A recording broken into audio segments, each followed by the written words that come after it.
Maison Saine, une émission proposée par Murprotec sur Radio Imo. Bonjour à toutes et à tous et merci d'être avec nous. Bienvenue dans notre programme Maison Saine. On est ici à Strasbourg. On a décidé de délocaliser notre plateau puisqu'on pense également que ce sont dans les territoires que les problématiques liées à l'humidité, à la qualité de l'air intérieur se dévoilent également. Et donc notre idée également dans notre programme, c'est d'aller au contact des territoires. C'est une première pour nous ici à Strasbourg et nous sommes au centre du Club de la Presse dans le cœur de Strasbourg pour parler avec les professionnels de ces problématiques qui nous entourent, notamment l'humidité dans nos bâtiments, l'aggravation notamment à l'instar du changement climatique. Là, il n'y a pas de doute, on voit tous que le changement climatique devient une réalité et elle s'impose également dans la structure du bâti, parce que le climat ne se manifeste pas uniquement par des canicules ou des tempêtes, il s'infiltre dans nos murs de manière insidieuse, dans nos caves, dans nos fondations. Et ici, dans la région Grand Est, tous les indicateurs convergent. Par exemple, les nappes phréatiques superficielles, notamment en Alsace, les zones inondables de plus en plus nombreuses, les sols argileux, on va en parler également, sensibles au retrait et au gonflement, c'est un vrai sujet aujourd'hui. Un parc immobilier qui est vieillissant, mais qui est magnifique, qu'il faut aussi savoir préserver. Il est aussi poreux. Comment y remédier? Quels sont les travaux à faire? Résultat, une vulnérabilité structurelle à l'humidité et qui est déjà visible et palpable sur le terrain, puisqu'on a des chiffres qui sont quand même très significatifs. Et pour ouvrir cette émission sur cette problématique qui nous concerne tous, qui vous concerne, votre logement, votre immobilier, que vous soyez professionnel, particulier, locataire ou même propriétaire occupant, on est tous concernés par ce sujet. Pour cette introduction, j'ai le plaisir de recevoir à nouveau Gary Ordener, directeur général de Murprotec France et Suisse. Bonjour Gary. Bonjour Sylvain. Comment ça va? Très bien, avec ce beau soleil. Moi, je suis ravi de vous voir. Vous êtes accompagné de Steve Ordener, qui est directeur de la division professionnelle, de division pro du réseau professionnel, Murprotec France et Suisse. Bonjour Steve. Bonjour Sylvain. Merci d'être avec nous. C'est toujours un plaisir. Merci également pour ce que vous faites, puisque je sais que vous êtes également enseignant à l'université et que vous propagez des idées extrêmement aussi intéressantes autour de ces problématiques. Gary, je vais commencer par vous, si vous voulez bien. Est-ce que vous observez déjà, quand on voit les mouvements climatiques, des canicules qui sont de plus en plus longues, des variations de température, on le voit d'ailleurs au rythme de l'année, qui désengage finalement le rythme parfois des saisons, est-ce que vous constatez déjà une aggravation des pathologies liées par exemple à l'humidité de façon globale? Alors, nous, on les constate facilement sur le terrain, puisqu'on a une progression et une aggravation de la croissance de demandes de diagnostic. Surtout depuis 2-3 ans, on a plus de 30% de demandes de diagnostic supplémentaires. On atteint des chiffres à plus de 40 000 diagnostics par an. C'est énorme. D'accord, on était, je vous dis, pendant des années, on va dire comme ça, on stagnait à 30 000. Il y a plus de 30% d'augmentation. Et donc, ça montre bien qu'il y a une vraie demande sur le terrain. Et s'il y a une demande sur le terrain, c'est qu'il y a des problématiques. Donc, en fait, vous avez une demande qui est exponentielle de demande de diagnostic, c'est considérable, 40 000. Donc, en fait, il y a une corrélation directe entre le besoin et le fléau en lui-même sur lequel vous apportez des solutions curatives. On va en parler, si vous voulez bien, tout à l'heure. Steve, de votre côté également ? Oui, je complète ce que vient de dire Gary. Alors c'est sûr que moi je le regarde sous un prisme un petit peu différent, mais il y a une étude récente qui est parue de l'INSEE qui montre également une progression, puisqu'il y a aujourd'hui 7,5 millions de personnes en France qui disent observer, qu'elles vivent dans un logement ou dans une habitation humide. On sait que c'est à peu près 20% du parc français, un logement sur 5 serait concerné par des problématiques d'humidité. Donc, quand on a ça d'un côté, vous avez utilisé un terme qui me plaît beaucoup, qui est celui de corrélation. Je ne dirais pas qu'il y a une causalité, mais en tout cas, ce qui est clair, c'est qu'il y a une corrélation, puisqu'il y a l'année dernière, sur les tribunaux ont jugé 1504 affaires pour des problématiques d'insalubrité. L'humidité est un des facteurs d'insalubrité, même s'il y a 333 000 dossiers par an de contentieux entre locataires et bailleurs. On voit bien qu'il y a un vrai sujet et qui va plutôt en s'accentuant qu'en régressant. 7,5 millions de personnes vivent dans un foyer humide. Oui. C'est considérable. Et d'ailleurs, ce qui est intéressant, c'est de voir aussi, on avait fait une émission il n'y a pas très longtemps sur le nombre de personnes décédées directement ou indirectement dans l'habitat à cause des détériorations qui sont liées à la mauvaise qualité les problématiques d'humidité et d'air intérieur. Le grand public on en parle beaucoup, on parle du climat, et effectivement, le banc public aujourd'hui est acquis au changement climatique. Est-ce que, pour être très clair, quand on voit le nombre de diagnostics que vous faites, je précise d'ailleurs, si je peux me permettre, que ces diagnostics sont gratuits. Je crois que vous les faites gratuitement pour le grand public.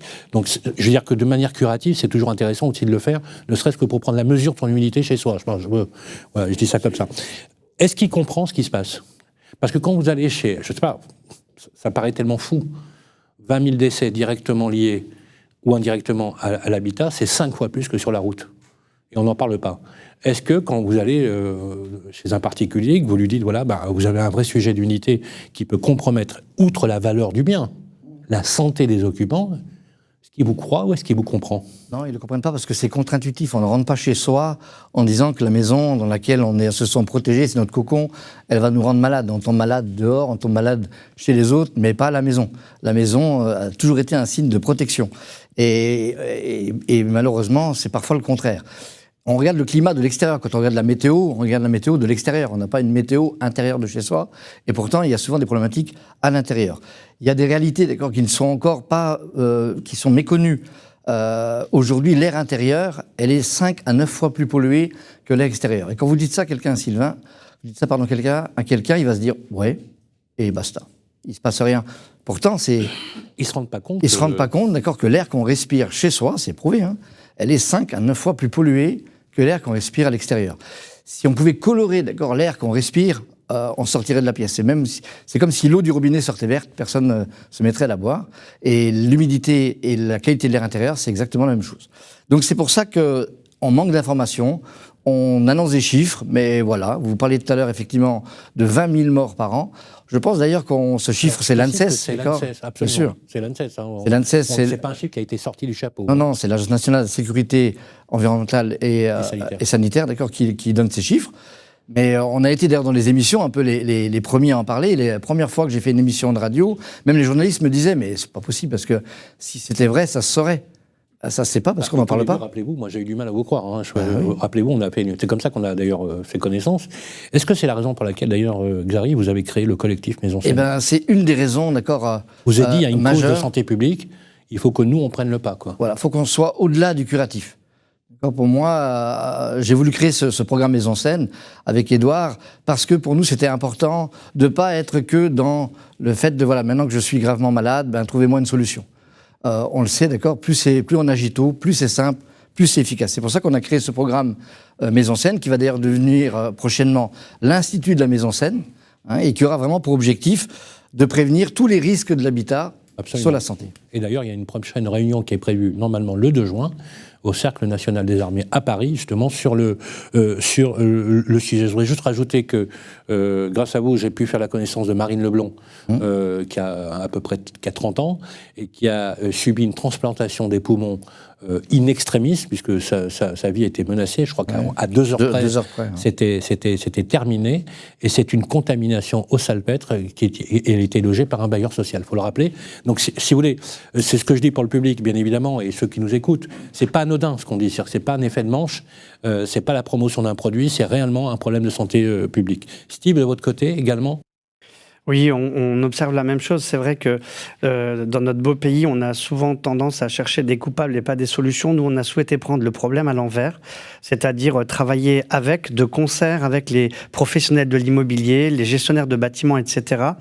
Parce que ils ont de plus en plus eux-mêmes de tâches, de contraintes, de charges, de lourdeurs à gérer. Et on parle d'un sujet, expert, effectivement. Donc nous, on a pris le parti de développer des formations, des kits de sensibilisation, d'intervenir au sein de certaines instances. Nous avons notamment, sommes très fiers d'avoir un partenariat national avec la FNIM pour travailler avec des professionnels à sensibiliser en amont, à former aussi les équipes qui ont plein de choses à faire.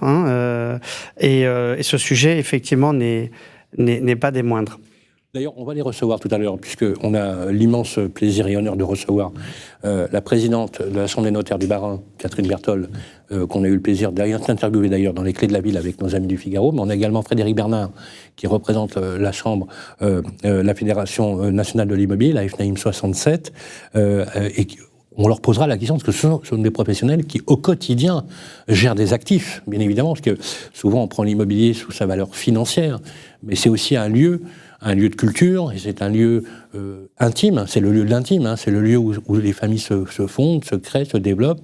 Et donc c'est important d'aborder cette notion de santé publique autour de l'habitat. J'ai encore 2 petites questions à vous poser avant de démarrer, parce qu'on va aborder et aller un peu plus dans le sujet, parce que ça c'est le pari de notre collection, c'est d'aller au cœur des sujets, et on prendra le temps qu'il faut justement pour pouvoir le faire. Merci d'ailleurs de nous donner la possibilité de pouvoir le faire. Est-ce que l'humidité est aujourd'hui en train de devenir, alors peut-être que j'exagère un peu, mais un risque climatique à part entière, Gary? Oui, parce qu'effectivement, on a aujourd'hui des épisodes climatiques qu'on n'avait pas il y a 10-15 ans. On a des pluies, vous savez, géostationnaires, ces orages violents qui parfois en quelques heures vont amener l'équivalent de plusieurs mois de pluie. Donc rien n'est prévu d'ailleurs, ni les sols, ni les évacuations d'eau, c'est ce qui crée les inondations. Donc ça, effectivement, ça a forcément un impact. On vit également des écarts de température, parfois dans une même journée, qui sont énormes. Vous en parliez tout à l'heure, on peut avoir 15, 20 ou 20, plus de 20 degrés d'écart. Donc là aussi, les matériaux sont pas forcément adaptés à ce genre de situation. Et ça a des résultats, puisque ça fragilise les murs. On a les sols qui sont saturés d'eau, et l'humidité s'installe plus facilement et plus durablement lié à ces situations-là. Alors, toujours aussi ce phénomène de gonflement, rétractation de l'argile, par exemple, des sols argileux, exactement, qui fragilisent les structures du bâti, tout à fait, et qui peuvent également compromettre, et ça c'est quelque chose dont on prend conscience, des bâtis anciens, exactement, qui facilitent également à l'infiltration. préserver. C'est un vrai sujet, la réhabilitation. Exactement. On en parlera tout à l'heure avec les pros de l'immobilier, justement. C'est un vrai sujet à part entière. Vous avez un exemple également en Alsace-Lorraine, Steve? Oui, c'est une région que je connais bien pour y habiter depuis 50 ans. Voilà, on a 3 facteurs. Il y a déjà un facteur climatique. On est sur un climat continental avec pas mal de pluie quand même, des hivers humides, des étés qui sont de plus en plus orageux. Il me semble que l'année dernière, sur la Lorraine, il a dû pleuvoir 168 jours, donc c'est pas anodin. Là-dessus, on met un facteur géologique avec des sols qui sont argileux, limoneux. Donc, comme le disait très bien Gary, qui vont se gorger d'eau, qui vont se gorger plus vite qu'ils arrivent à s'assécher par la suite. Est-ce que c'est ça que vous appelez les remontées capillaires? Alors, un des phénomènes, c'est qu'effectivement, s'il y a une cave enterrée, il est probable effectivement qu'il puisse avoir des infiltrations par poussée latérale, mais il peut aussi y avoir des remontées capillaires. C'est que l'eau qui est dans la terre remonte naturellement dans les murs et s'infiltre à l'intérieur des murs. Et souvent, quand on fait de la rénovation, on ne se rend pas compte qu'en fait, le mur est compromis. En fait, on fait on met un pansement sur une jambe de bois, quoi. Je caricature, mais c'est un peu ça. C'est pour ça qu'il ne faudrait pas qu'il y ait de rénovation énergétique sans un diagnostic humidité. Parce que sinon, on aggrave. On discute parfois avec Saint-Gobain, qui nous disent, d'accord, voilà, on dit on isole trop. Non, on n'isole pas trop. On n'isole pas correctement. Isoler sa maison, c'est bien. Mais il ne faut pas enfermer de l'humidité déjà présente. Oui, il faut absolument tester les murs avant. Est-ce que c'est le cas aujourd'hui, objectivement? Est-ce que les grandes... Tout à l'heure, on va recevoir d'ailleurs le représentant de la société Octave, un gros acteur de la rénovation. Est-ce que c'est un élément pris en compte? Non, mais c'est pourquoi? Parce en maîtrise d'ouvrage ou en assistance à la maîtrise d'ouvrage. Si on parle auprès des particuliers, quand on rénove sa maison, on la rénove généralement d'une manière empirique. On va d'abord changer les fenêtres. Voilà, après, on va regarder son chauffage. Et après, on va faire venir, quelqu'un qui va isoler la façade. Après, on va refaire... On ajoute comme ça des métiers qui ne se concertent pas. Et à un moment donné, on crée, une espèce de cocotte-minute où on ne peut plus y respirer. Et là, c'est l'explosion de la vous appelez l'effet Kawé. L'effet Kawé. Ça condense. On voit bien, on met le Kawé, ça nous protège de la pluie, mais à l'intérieur, on est mouillé parce qu'on transpire. C'est pas respirant. Donc, comme je le disais, il faut isoler, mais il faut que les murs respirent. Et nous aussi. En fait, la maison est un organisme ou un métabolisme lent et vivant. Tout à fait. On peut le dire comme ça. Il faut le prendre en considération. Toute dernière question avant de commencer notre magazine. C'est quoi les gestes à faire? Qu'est-ce qu'on peut faire aujourd'hui?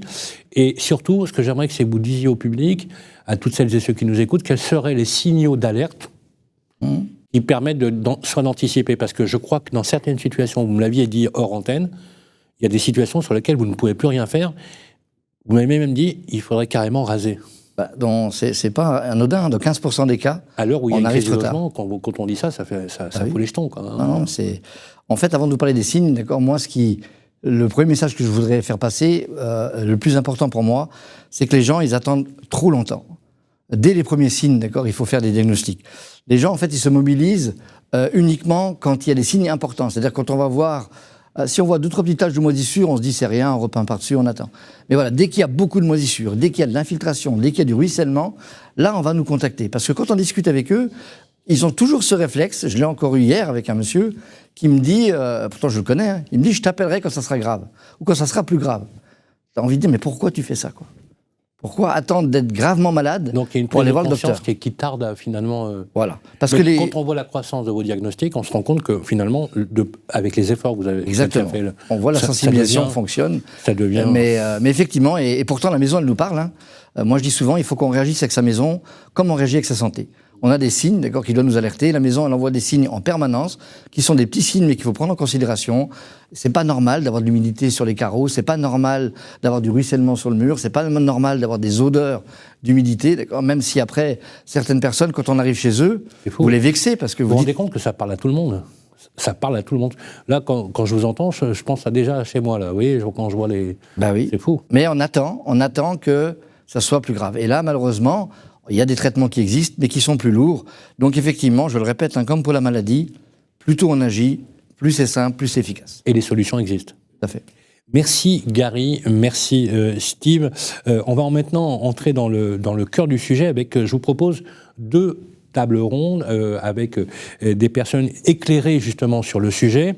On va parler d'abord du bâti face au risque d'humidité. Ensuite, on parlera des impacts de la santé et de la qualité de l'air intérieur. Pour cette première table ronde, j'aurai le plaisir de recevoir Catherine Bertol, qui est notaire et présidente de la Chambre des notaires du Bas-Rhin, Frédéric Bernard, qui est coprésident de l'AFNAIM du département 67, Irène Weiss, qui est conseillère régionale de la région Grand Est, Maxime Langlais, qui est le directeur général d'Octave, un rénovateur qui aujourd'hui opère les travaux, qui va nous donner d'ailleurs aussi également de très bons conseils.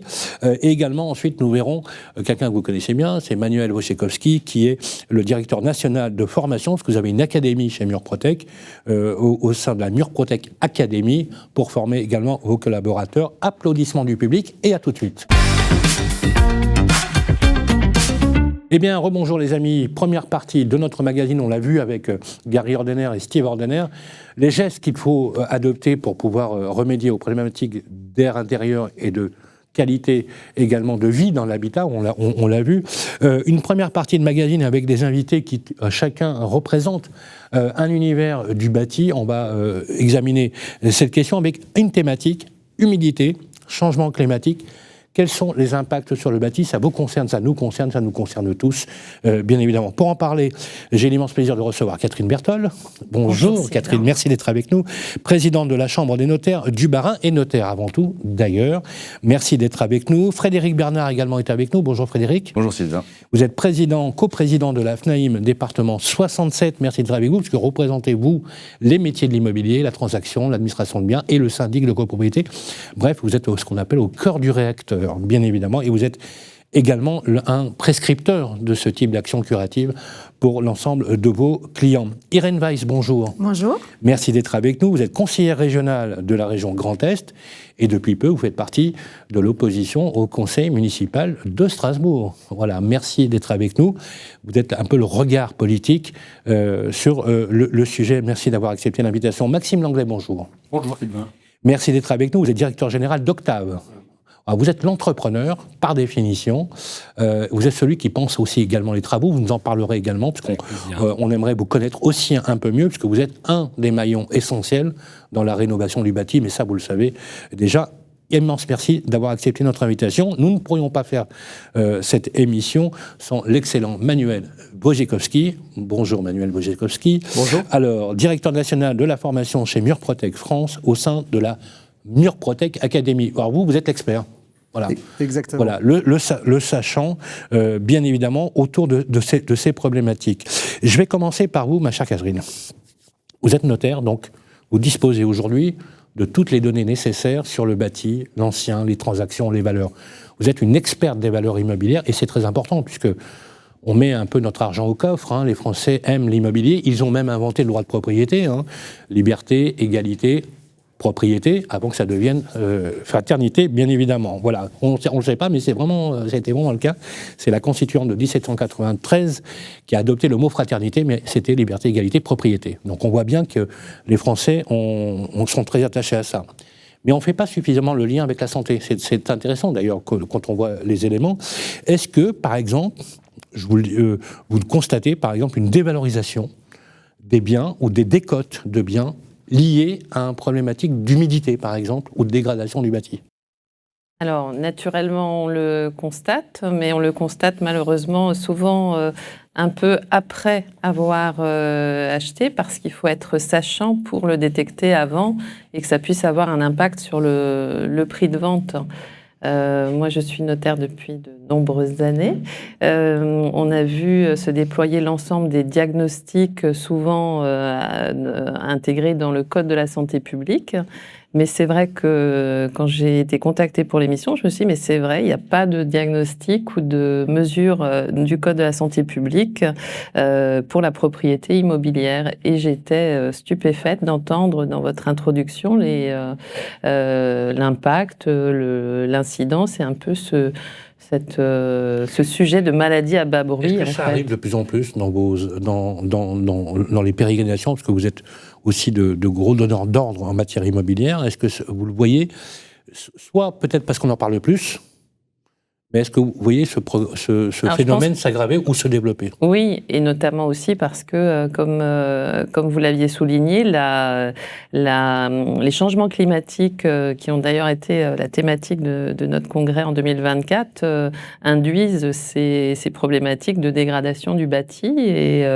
Et je pense que nous, dans le juridique et précisément dans nos contrats, on n'a pas encore suffisamment intégré cette donnée et ce questionnement des vendeurs aussi pour que ça se retrouve en déclinaison dans nos contrats, parce que c'est une information que devraient donner les vendeurs. Pour la donner, il faut qu'ils aient connaissance de l'importance de cette information, et puis et il faut quelquefois des connaissances techniques ou se faire aider de ceux qui peuvent. Est-ce que dans votre étude, par exemple, vous avez un cas qui vous vient à l'esprit, où ça s'est produit, sur lequel il y avait un vrai sujet? J'ai pas forcément là de cas présents à l'esprit récemment, mais j'ai beaucoup de cas. On parlait d'inondations. On a nous les problématiques dans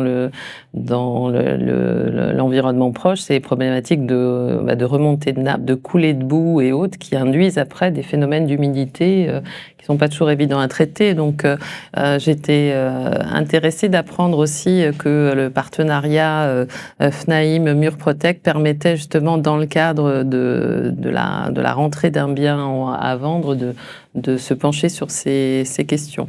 Vous êtes avant tout d'ailleurs aussi les prescripteurs curatifs auprès de vos clients qui sont mal informés parfois, et un manque de pédagogie. Justement, Frédéric Bernard, est-ce que vous qui êtes tous les jours sur le terrain avec vos adhérents, d'ailleurs vous êtes une chambre FNAIM très importante au niveau national, est-ce que vous sentez par exemple que les acquéreurs, ceux qui achètent, sont de plus en plus vigilants sur cette question, et notamment sur la question, objectivement, de l'air ou de l'humidité? Ou est-ce que ça s'évoque jamais ou peu? Alors, évoquer la problématique de l'humidité dans l'air, c'est quand même déjà très spécifique. L'acquéreur sera surtout vigilant aux traces d'humidité. Aux traces d'humidité? Aux traces d'humidité dans le logement. C'est-à-dire finalement les stigmates de l'humidité. Et c'est dans le cadre justement de la découverte du bien immobilier, il est extrêmement vigilant, et notamment sur ces points-là. Alors, justement, je profite que vous soyez là, Manu. Les traces de l'humidité, vous m'aviez dit dans une précédente émission qu'il y a des traces qui se voient et d'autres qui ne se voient pas. En fait, on a une partie des traces qui sont visibles.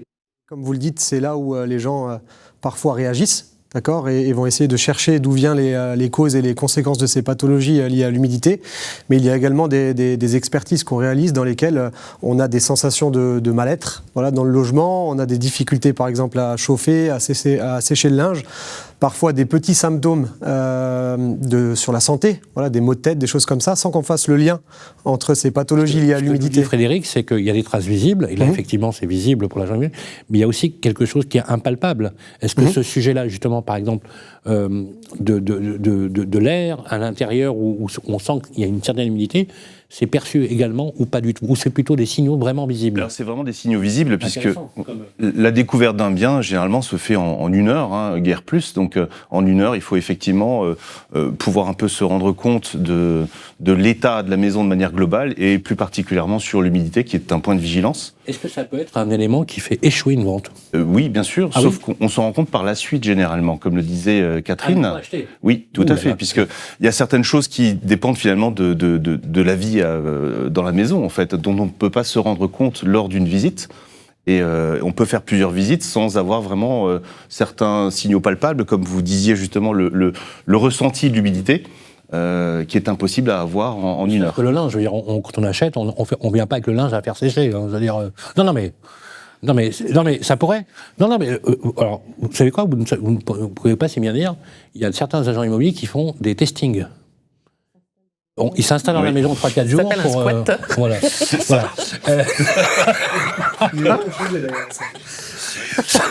Seul problème, c'est que si on fait changer les serrures, du coup, ça va beaucoup moins bien.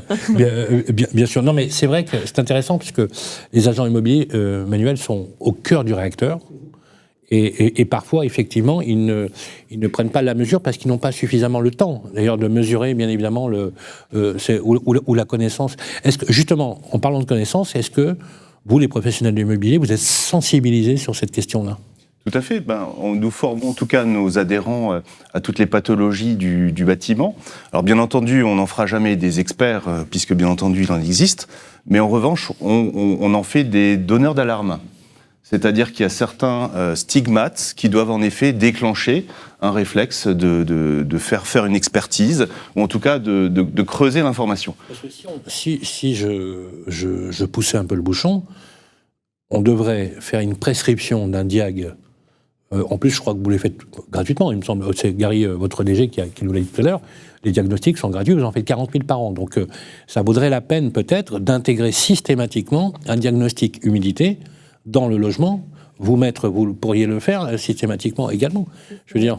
C'est peut-être pas forcément, mais en revanche, je pense aujourd'hui toute la logique juridique, c'est de donner, c'est que le vendeur a un devoir d'information. Donc c'est vrai que si on préconstitue un dossier solide avec tous les éléments, après, je dis souvent que rien n'est invendable. Donc un bien, même affecté d'un problème d'humidité, se vendra, ça s'ajustera sur le prix, mais l'information aura été donnée, et peut-être aussi le scénario de remédiation sera donné aussi. Donc, question, maître, c'est pas un vice de forme? Alors, c'est pas un vice de forme, ça peut être un vice caché, mais ça n'est pas un vice de forme. Ça peut être, mais un vice caché, il faut qu'il soit délibérément caché par le vendeur. Oui. Si le vendeur, peut-être, n'a pas pris la mesure de la problématique d'humidité. Est-ce que ça pourrait arriver dans l'extrême qu'un client dise « J'ai acheté un appartement ou une maison que je pensais saine, elle est totalement humide, je dois faire des travaux, etc. J'estime que je me suis fait avoir. » C'est possible, ça? Oui, il y a d'ailleurs pas mal de jurisprudence sur le sujet. Mais encore faut-il prouver que le vendeur est au courant. Encore faut-il prouver. Toute la procédure juridique des vices cachés, elle est quand même complexe à mettre en œuvre. Mais avant maintenant la procédure de vice caché, on a ce devoir d'information du vendeur et ce qu'on appelle l'information précontractuelle. Donc, si on sait quelque chose, on doit le dire. Donc, depuis 20 ans, on a tous ces diagnostics qu'on doit faire et qui ont permis d'élargir l'information des acquéreurs. Ça en fait partie. Et nous, il faut aussi qu'on conseille nos clients pour leur dire c'est pas la bonne solution de mettre un mouchoir sur le problème. Il faut tout dire. Après, l'acquéreur achète en conseil qui vous incombe également. Ouais. Parce que vous êtes couvert par une responsabilité civile et professionnelle. Tout à fait. Et vous engagez dans votre responsabilité en tant qu'expert.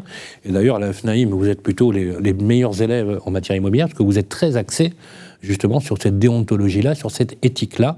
Est-ce que les collègues que vous avez, administrateurs de biens, syndics de copropriété, sont au même diapason sur cette type de problématique aussi? Bien sûr, après pour des raisons différentes. C'est sûr que le transactionnaire doit fournir une information la plus complète possible à son acheteur. L'administrateur de biens doit bien sûr fournir un logement décent à son locataire, et le syndic de copropriété doit veiller à ce que chaque copropriétaire puisse jouir de son bien de manière normale. Extrêmement clair. Alors, du point de vue juridique, je me permets, que ce soit pour les propriétaires ou pour les locataires, on a aussi aujourd'hui cette notion de logement décent. Et sans doute qu'un logement humide ou d'une humidité qui ne permet pas d'avoir une jouissance normale d'un logement est un logement qui serait considéré comme n'ayant pas les critères de décence. Donc. Et d'ailleurs, c'est très encadré d'ailleurs par la loi, puisque il y a eu Julien de Normandie, qui fut un très bon ministre du Logement, avait sorti cette loi, vous savez, sur la qualification pénale de ce qu'on appelait les marchands de sommeil. Parce que alors, la gradation des marchands de sommeil, elle est pas évidente à nomenclaturer, puisque un habitat indécent, indigne, pourrait être assimilé à, pour celui qui le loue, à un marchand de... C'est un vrai fléau, hein. Au moment où on est dans une vraie crise du logement. Il y a 2 700 000 foyers, je le rappelle, qui sont en attente d'un logement social, 4,5 millions de personnes mal logées. Et si on prend les statistiques de l'INSEE, dont Steve Ordener a donné les chiffres, on a 7,5 millions de personnes qui ressentent un vrai problème dans l'habitat. Donc c'est pas anodin, je veux dire, Alors justement, on va parler politique aussi également, puisque Irène Weiss, vous êtes conseillère à la région Grand Est, et également maintenant au conseil municipal. Moi, la question, c'est est-ce que, par exemple, le Grand Est cumule plusieurs facteurs de vulnérabilité qui sont liés effectivement au dérèglement climatique. On le voit également dans votre région, mais c'est le cas dans le Jura, c'est le cas dans l'ouest de la France. Et est-ce que du point de vue de la région, l'humidité est aujourd'hui identifiée de manière politique, avec une vraie volonté, une vraie orientation, en un véritable risque climatique pour le bâti ? Pour le bâti, clairement, l'humidité, c'est devenu un risque climatique à part entière, je dirais même. Vous l'avez dit au début, quand on entend les chiffres, qu'on a un habitant sur 5 qui a des problèmes d'humidité dans son logement, on voit que c'est pas un sujet qui est marginal. Et dans le Grand Est, on a une région qui est déjà naturellement exposée, avec un climat continental, des épisodes de pluie intense, l'alternance de gel, de dégel, et avec le changement climatique, évidemment, ces phénomènes ont tendance à s'accentuer, et donc on a des périodes beaucoup plus humides, et des événements beaucoup plus brutaux et des sols qui réagissent différemment et de façon, je dirais, un peu plus intense. Mais ce qui est intéressant, c'est qu'on remarque aussi dans la région que l'humidité ne vient pas seulement de l'extérieur, elle vient aussi dans la façon dont les bâtiments ont été conçus et isolés. Et aujourd'hui, c'est un vrai sujet, notamment sur Strasbourg. Notamment, vous avez les bâtiments qui ont été construits dans les années 80, qui ont un vrai problème de rénovation énergétique, je dirais, mais également toute la petite île avec ces anciens bâtiments qui aujourd'hui ont des gros problèmes d'humidité. Les conséquences, elles sont là, elles sont notamment sanitaires, et je crois que c'est le rôle aujourd'hui d'une politique publique de mettre les choses en avant. Je dirais du côté de la région, c'est une problématique qui est intégrée, mais pas encore suffisamment, parce qu'elle est intégrée dans un sujet qui est beaucoup plus global, qui est la rénovation énergétique. Et donc aujourd'hui, on a par exemple un objectif très ambitieux. On a décidé de réduire de 55% la consommation énergétique d'ici 2050, et pour y arriver, on a plus de la moitié de nos objectifs, qui est la rénovation du logement, qui est absolument centrale. Et donc on continue à soutenir ces projets de rénovation énergétique qui participent à pallier le problème d'humidité dans les logements, qui est, pour le coup, je ne sais pas forcément ce qui est dans le reste des autres régions, mais dans la région Grand Est, est un vrai sujet, une vraie problématique. Et vu les circonstances aujourd'hui qu'on peut avoir, je pense que ça va se tendre davantage de problèmes d'humidité, et donc les politiques publiques vont davantage aller vers cela. Titiller un tout petit peu. Oui, je suis là pour ça. Alors, je vais vous titiller un petit peu, parce que non, mais j'entends ce que vous dites, et il y a une vraie logique. Tout est politique en matière de logement. Tout est politique. Ouais. Et c'est même une politique qu'on appelait à une grande époque, je déplore le fait qu'on l'ait oublié, qu'on appelait la politique de peuplement, ou de l'aménagement du territoire, avec les grandes années que l'on a connues. La question de l'humidité dans le logement, est-ce qu'elle est, vous l'avez dit, intégrée dans un projet plus vaste, plus ample, qui est la rénovation énergétique? Quand je regarde la région, votre région, et je regarde les autres régions, vous avez un angle qui est logique, économique. C'est-à-dire, on veut réduire la facture énergétique des occupants, ce qui est logique, puisque on parle de pouvoir d'achat des Français. C'est-à-dire que, je vais caricaturer à peine, on paye son loyer ou on mange. On paye son électricité ou on ne paye pas son loyer. Et d'ailleurs, l'INSEE a pointé que le premier poste de décrochage avant le loyer, c'est l'énergie. On le voit bien. Donc, on voit bien que. Donc, je comprends complètement votre point de vue. Mais là, il s'agit de santé publique. Et quand je regarde ce que vous faites, effectivement, je trouve ça super. Mais je ne vois pas un axe lié à la santé. Vous voyez ce que je veux dire, Maître Berthold, détaché de la politique publique du logement en tant que cause. Est-ce que vous, c'est la question que je posais, est-ce que vous pensez, vous, Irène Weiss, que vous pourriez porter haut les couleurs de l'humidité comme étant un élément vraiment à part entière dont le corollaire, effectivement, reste la rénovation énergétique, bien évidemment, que vous faites. Est-ce qu'il n'y a pas une démarche politique Je pense effectivement qu'il y a une réflexion à mener sur la question de santé publique. C'est vrai qu'aujourd'hui... Quand je vous dis 20 000 morts, par exemple, par an... Non, mais c'est clair que c'est frappant. Quand on m'expliquait qu'il y a plus de morts à cause du logement que sur la route, c'est d'ailleurs des chiffres, enfin des données, je pense, à diffuser davantage et à sensibiliser, parce que personne ne l'est forcément. Et ce qu'on disait avant, on parlait effectivement de rénovation énergétique, parce que la réalité des personnes aujourd'hui, c'est que tant que ça ne touche pas à leur portefeuille, elles vont pas forcément elles vont pas prévenir, elles vont pas s'équiper avant. Et c'est d'ailleurs souvent pour ça qu'elles attendent le dernier moment pour le faire, pour faire des enjeux, je dirais, d'économie avant. Il y a un autre enjeu là-dessus, notamment dans des grandes villes de la région. On a en France une baisse démographique, en tout cas dans la région Grand Est, on a l'intégralité des villes, à part le Bas-Rhin qui est en baisse démographique. Et à Strasbourg et dans le Bas-Rhin, on est en hausse démographique. Et donc, avant de gérer le sujet de santé publique, il y a déjà un sujet d'accès au logement à Strasbourg.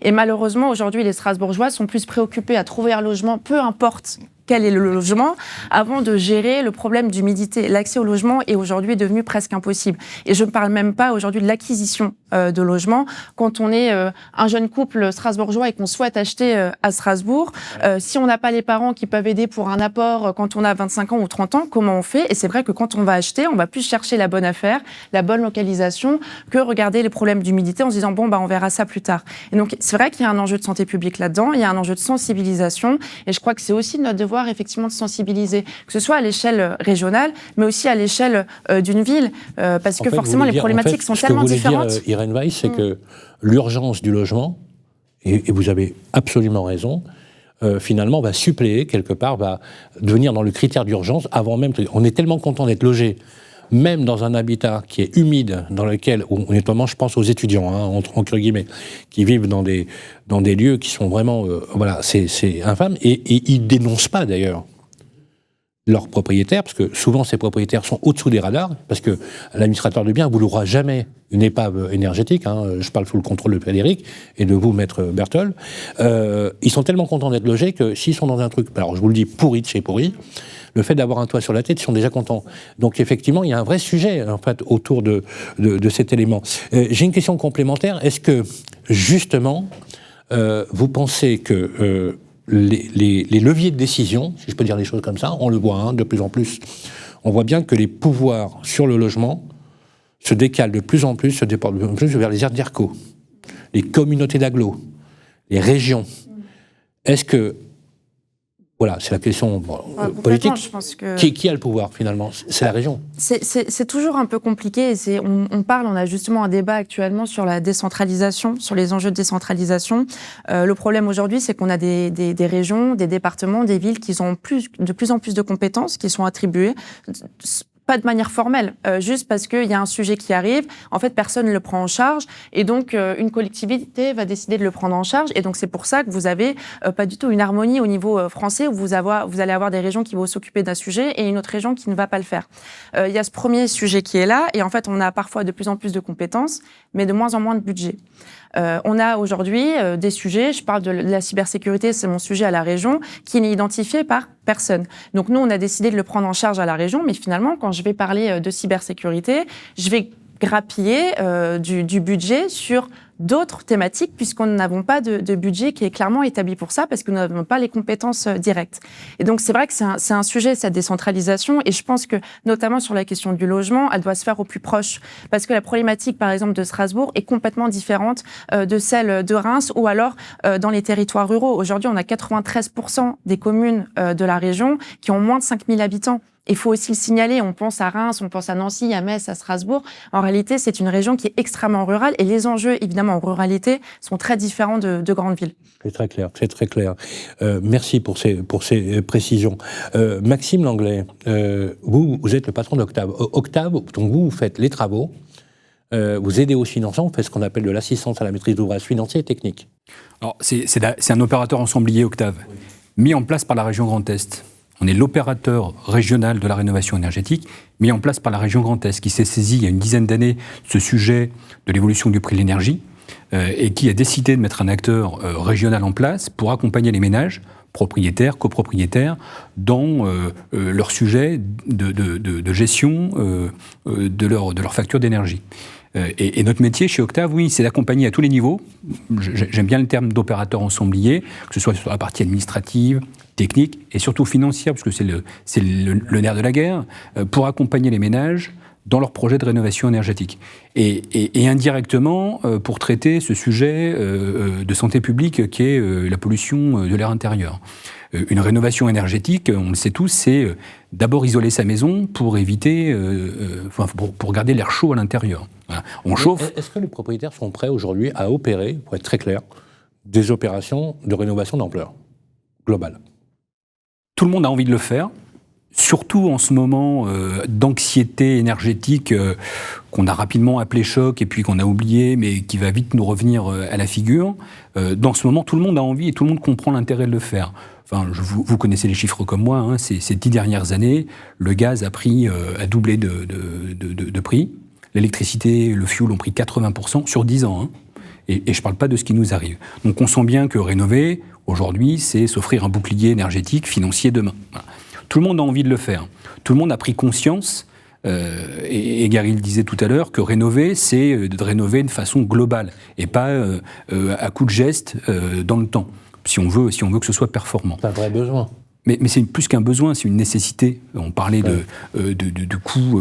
On peut même dire que c'est vital, d'un point de vue mais c'est indispensable, c'est indispensable, surtout dans notre région Grand Est, où on a des écarts de température, où il faut à la fois traiter la surchauffe l'été, et puis des hivers, même s'ils sont plus aussi froids qu'avant, il faut les traiter. Confort d'hiver, bien évidemment. On parle des pompes à chaleur, double flux, on parle de problématiques de rénovation, puisqu'on sait que 30% des déperditions de chaleur se font par le toit, par exemple, et qu'on parle de rénovation extérieure ou intérieure.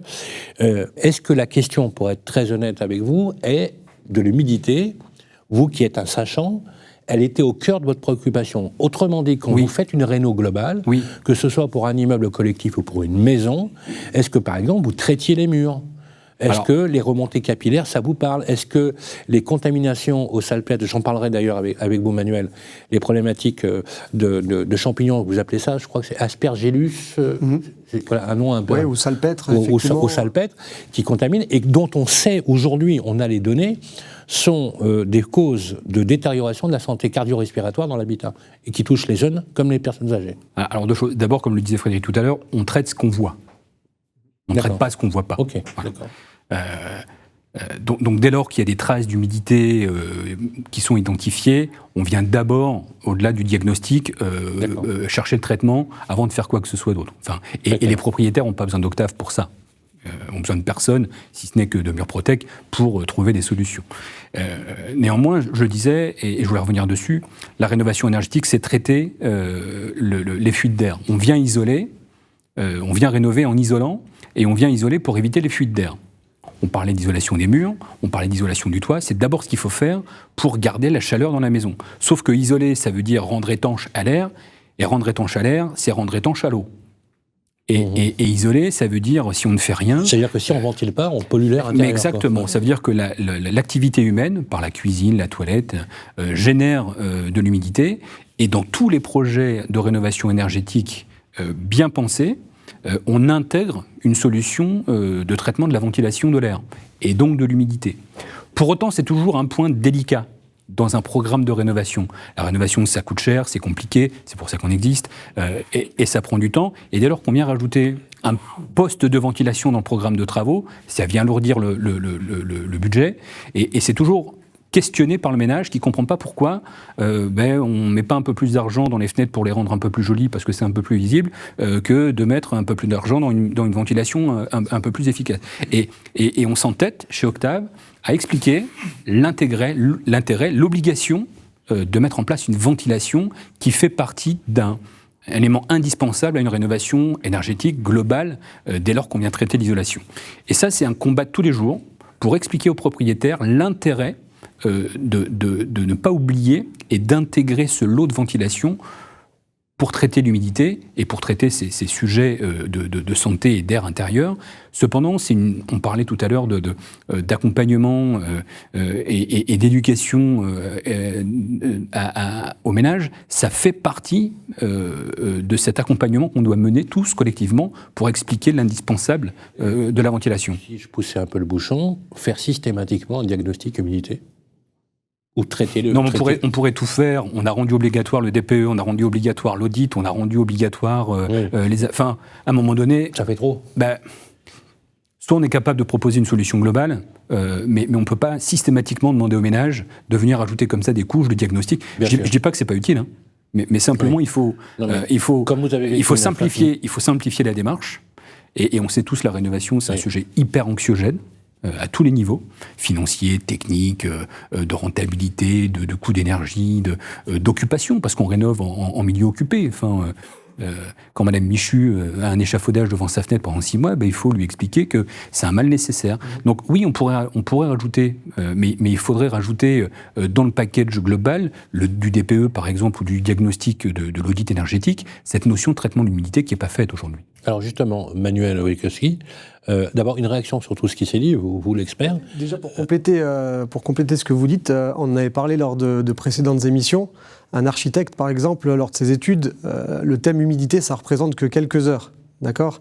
Donc, au-delà de rendre obligatoire ou pas différents diagnostics humidité, je pense qu'il faut déjà travailler sur du préventif. Voilà, sur l'éducation, aussi bien auprès des professionnels du bâtiment qu'auprès des particuliers, pour que déjà il y ait une sensibilité à ça.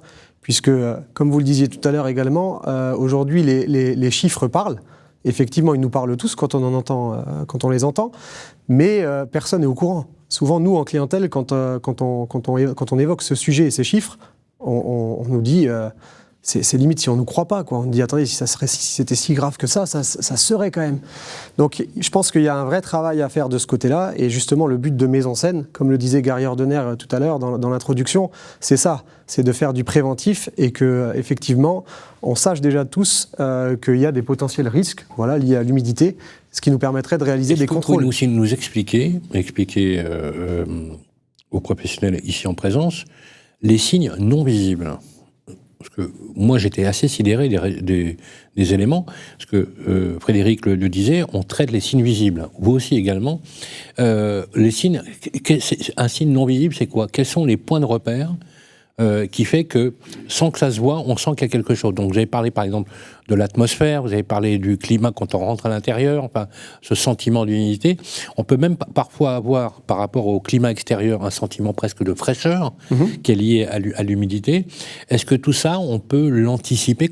Qu'est-ce que vous suggérez justement pour pouvoir le mettre en place, outre le fait que vous faites un diagnostic établi ?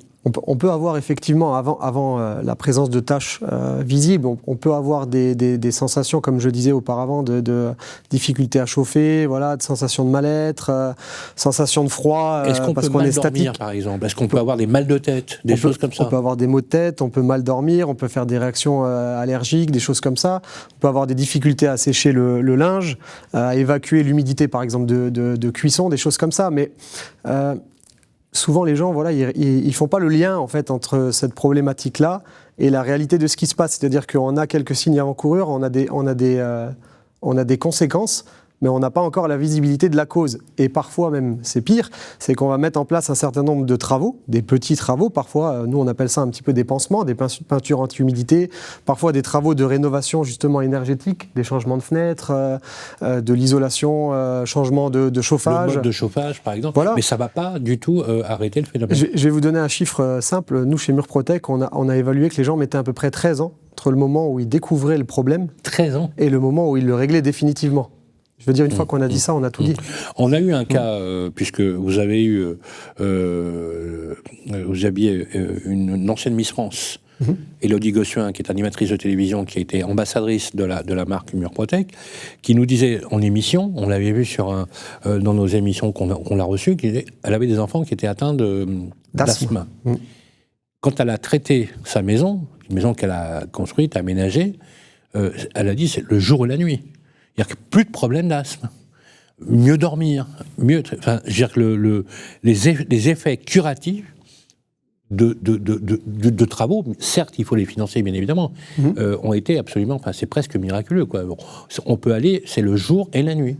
De toute façon, à partir du moment où on respire un air sain dans une maison saine, je veux dire, effectivement, voilà, ça a un impact direct sur notre santé, encore plus si on a une sensibilité liée à ça, comme des personnes qui sont asthmatiques. Alors, voilà, je vois le temps filer, malheureusement, je resterai bien une heure de plus avec vous. Mais si je comprends bien, on peut dire justement que toutes ces solutions, on va dire, permettent aux bâtiments de mieux faire face aux impacts climatiques. Ce que je propose, c'est un dernier tour de table, si vous voulez bien. On voit bien que l'humidité, aujourd'hui, elle a besoin de devenir un enjeu structurel du bâti.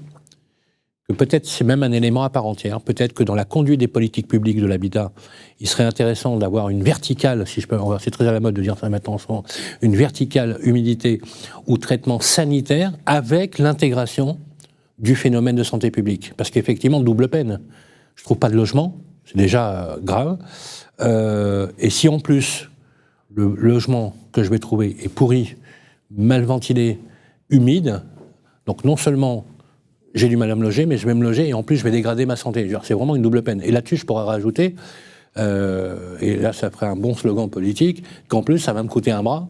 Et donc du coup, je perds de l'argent, ma santé, et je suis mal logé. Donc vraiment, enfin, je caricature peut-être un peu, je fais mon journaliste, mais il y a vraiment un sujet. Donc je voudrais chacun vous donner la parole pour faire un tour de table sur justement solutions, mise en œuvre et enjeux majeurs. On va commencer par vous, Maxime Langlais.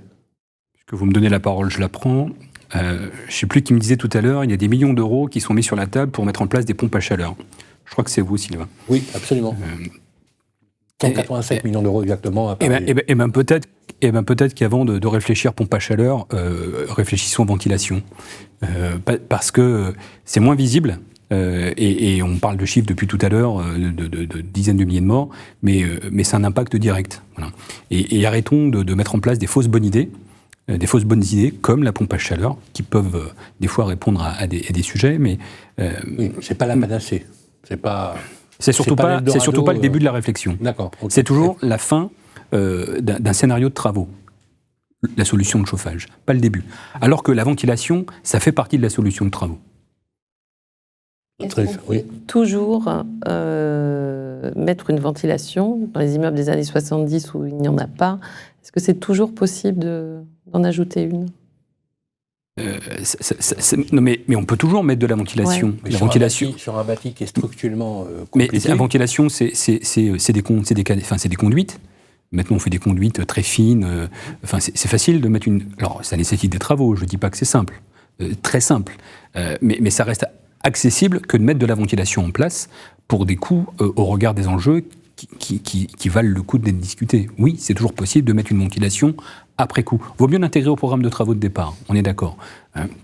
Mais quand c'est pas fait, quand il y a des pathologies, la ventilation reste le meilleur traitement à ce sujet d'humidité, évidemment. C'est très clair. Irène Weiss, justement, question pour conclure, quelles seraient les orientations politiques ? Faut-il imposer un diagnostic ? Ou faut-il peut-être développer, un peu comme le fait le collectif Maison Saine, plus de pédagogie, de vulgarisation sur la notion de santé, outre le fait que la facture est importante, bien évidemment, et qu'elle est dans la shortlist des Français, parce que c'est aussi du pouvoir d'achat. Mais quelque part, il y a le pouvoir d'achat, mais il y a aussi le pouvoir de vivre, de bien vivre également. Complètement. Je pense qu'on est à un moment charnière, finalement, parce qu'on est à la fois dans l'anticipation et la sensibilisation sur ces sujets-là, qu'il faut davantage accompagner, et en même temps déjà un peu dans la gestion de crise de logements qui sont extrêmement mal isolés, très humides. Et je crois que le vrai risque, c'est avant tout aussi de mal rénover, de ne pas mettre de ventilation comme il le faut. Et c'est aujourd'hui un travail qui est fait notamment à la région avec Octave et d'autres partenaires évidemment, de fédérer cet écosystème autour du bâtiment pour sensibiliser, et surtout derrière, quand un habitant souhaite rénover, qu'il le rénove bien. Et on insiste de plus en plus, notamment à la région, sur la qualité des rénovations, sur la qualité du matériel, sur l'accompagnement des particuliers et sur le développement de filières locales aussi de matériaux, notamment de bois et biosourcés. Et c'est extrêmement important.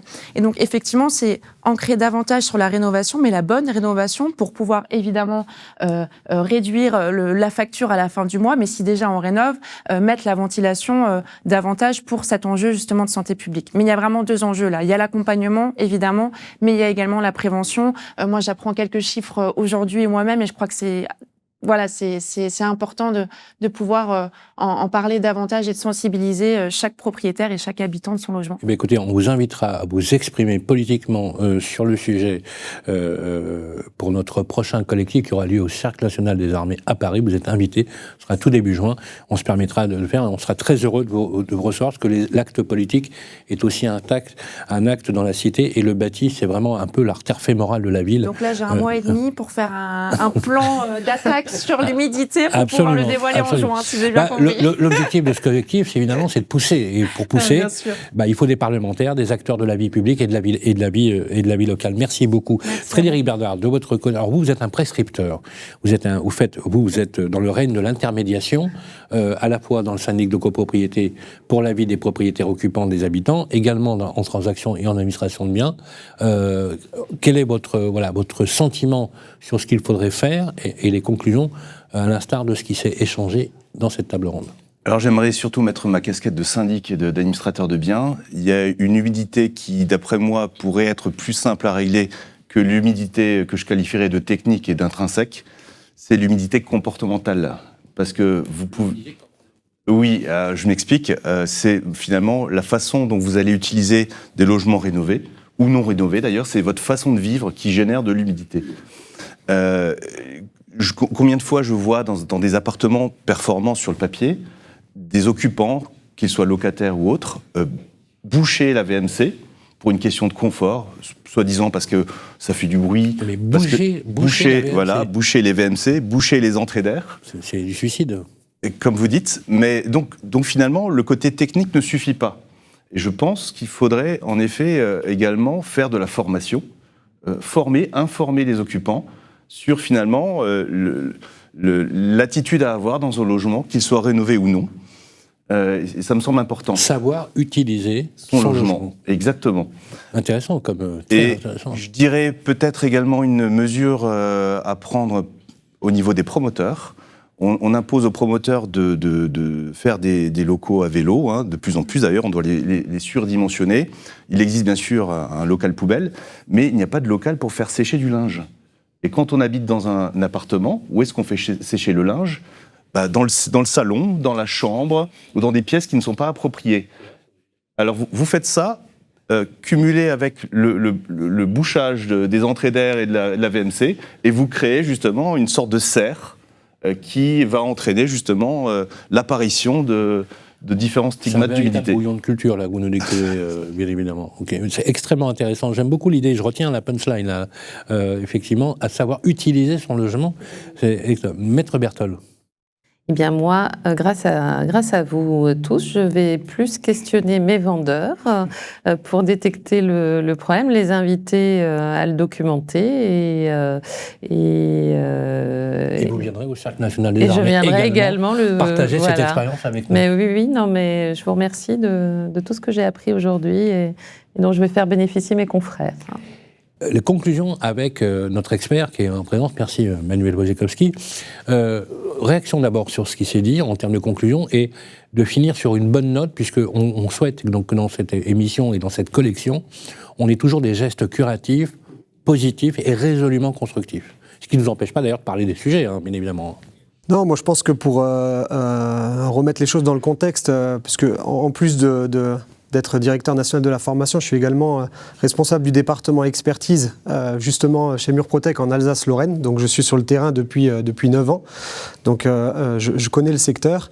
Et il faut quand même rappeler qu'on est sur un vrai enjeu de santé publique. Voilà, on est sur un vrai enjeu de pérennité du patrimoine, des biens immobiliers.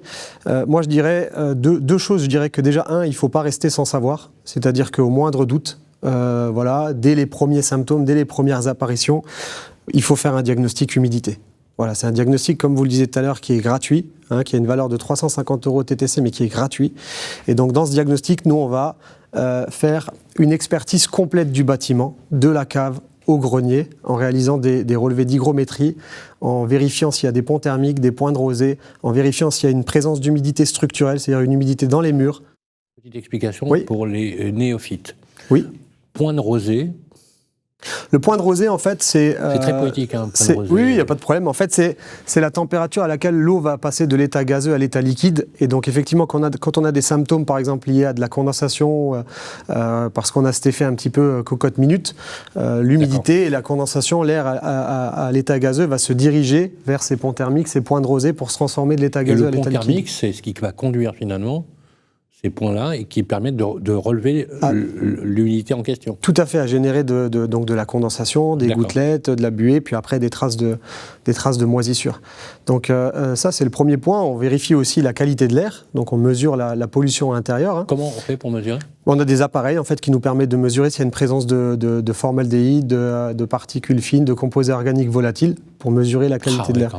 Donc ça, c'est dans les examens classiques. Après, on a des examens approfondis où on va vérifier s'il y a une présence de nitrate, nitrite, ce qui va générer du salpêtre, qu'on connaît. On va vérifier les moisissures également qui sont présentes. Tout ça, c'est ce qui est fait, qui va nous permettre de voir ce qu'il y a, de déterminer déjà les causes et conséquences de ces pathologies évolutives liées à l'humidité, et ce qui va nous permettre de voir s'il y a une solution de traitement définitif ou pas. Ce diagnostic permet d'avoir les instruments de mesure, si j'ai bien compris, avec l'air, les problématiques d'humidité et de qualité de l'air, et d'envisager ensuite, par exemple, que l'idée, c'est je fais quoi après de ce diagnostic ? Est-ce que, par exemple, vous les aidez à faire des travaux ? Parce que moi, vous me donnez un diag, vous me dites, bon, il y a un vrai sujet chez vous, d'humidité, il faut revoir ça et ça, ou il faut retravailler les murs, etc. Je suis un peu dépourvu. Qu'est-ce que je fais ? Je vous demande... Il y a 3 situations, en fait. Soit, effectivement, nous, ça ne nous concerne pas et on dirige les gens vers d'autres corps de métier, type sanitaire en cas de fuite ou couvreur en cas d'infiltration. Soit, effectivement, nous, on a la solution de traitement définitif, et chez Murprotec, on a des garanties jusqu'à 30 ans, et nous, on a une obligation de résultat, donc on a une garantie de traitement définitif, donc pas de chiffrage et pas de solution sans diagnostic complet. Et en plus, vous disposez en plus de brevets. Tout à fait. Technique, dûment déposé, avec un vrai savoir-faire.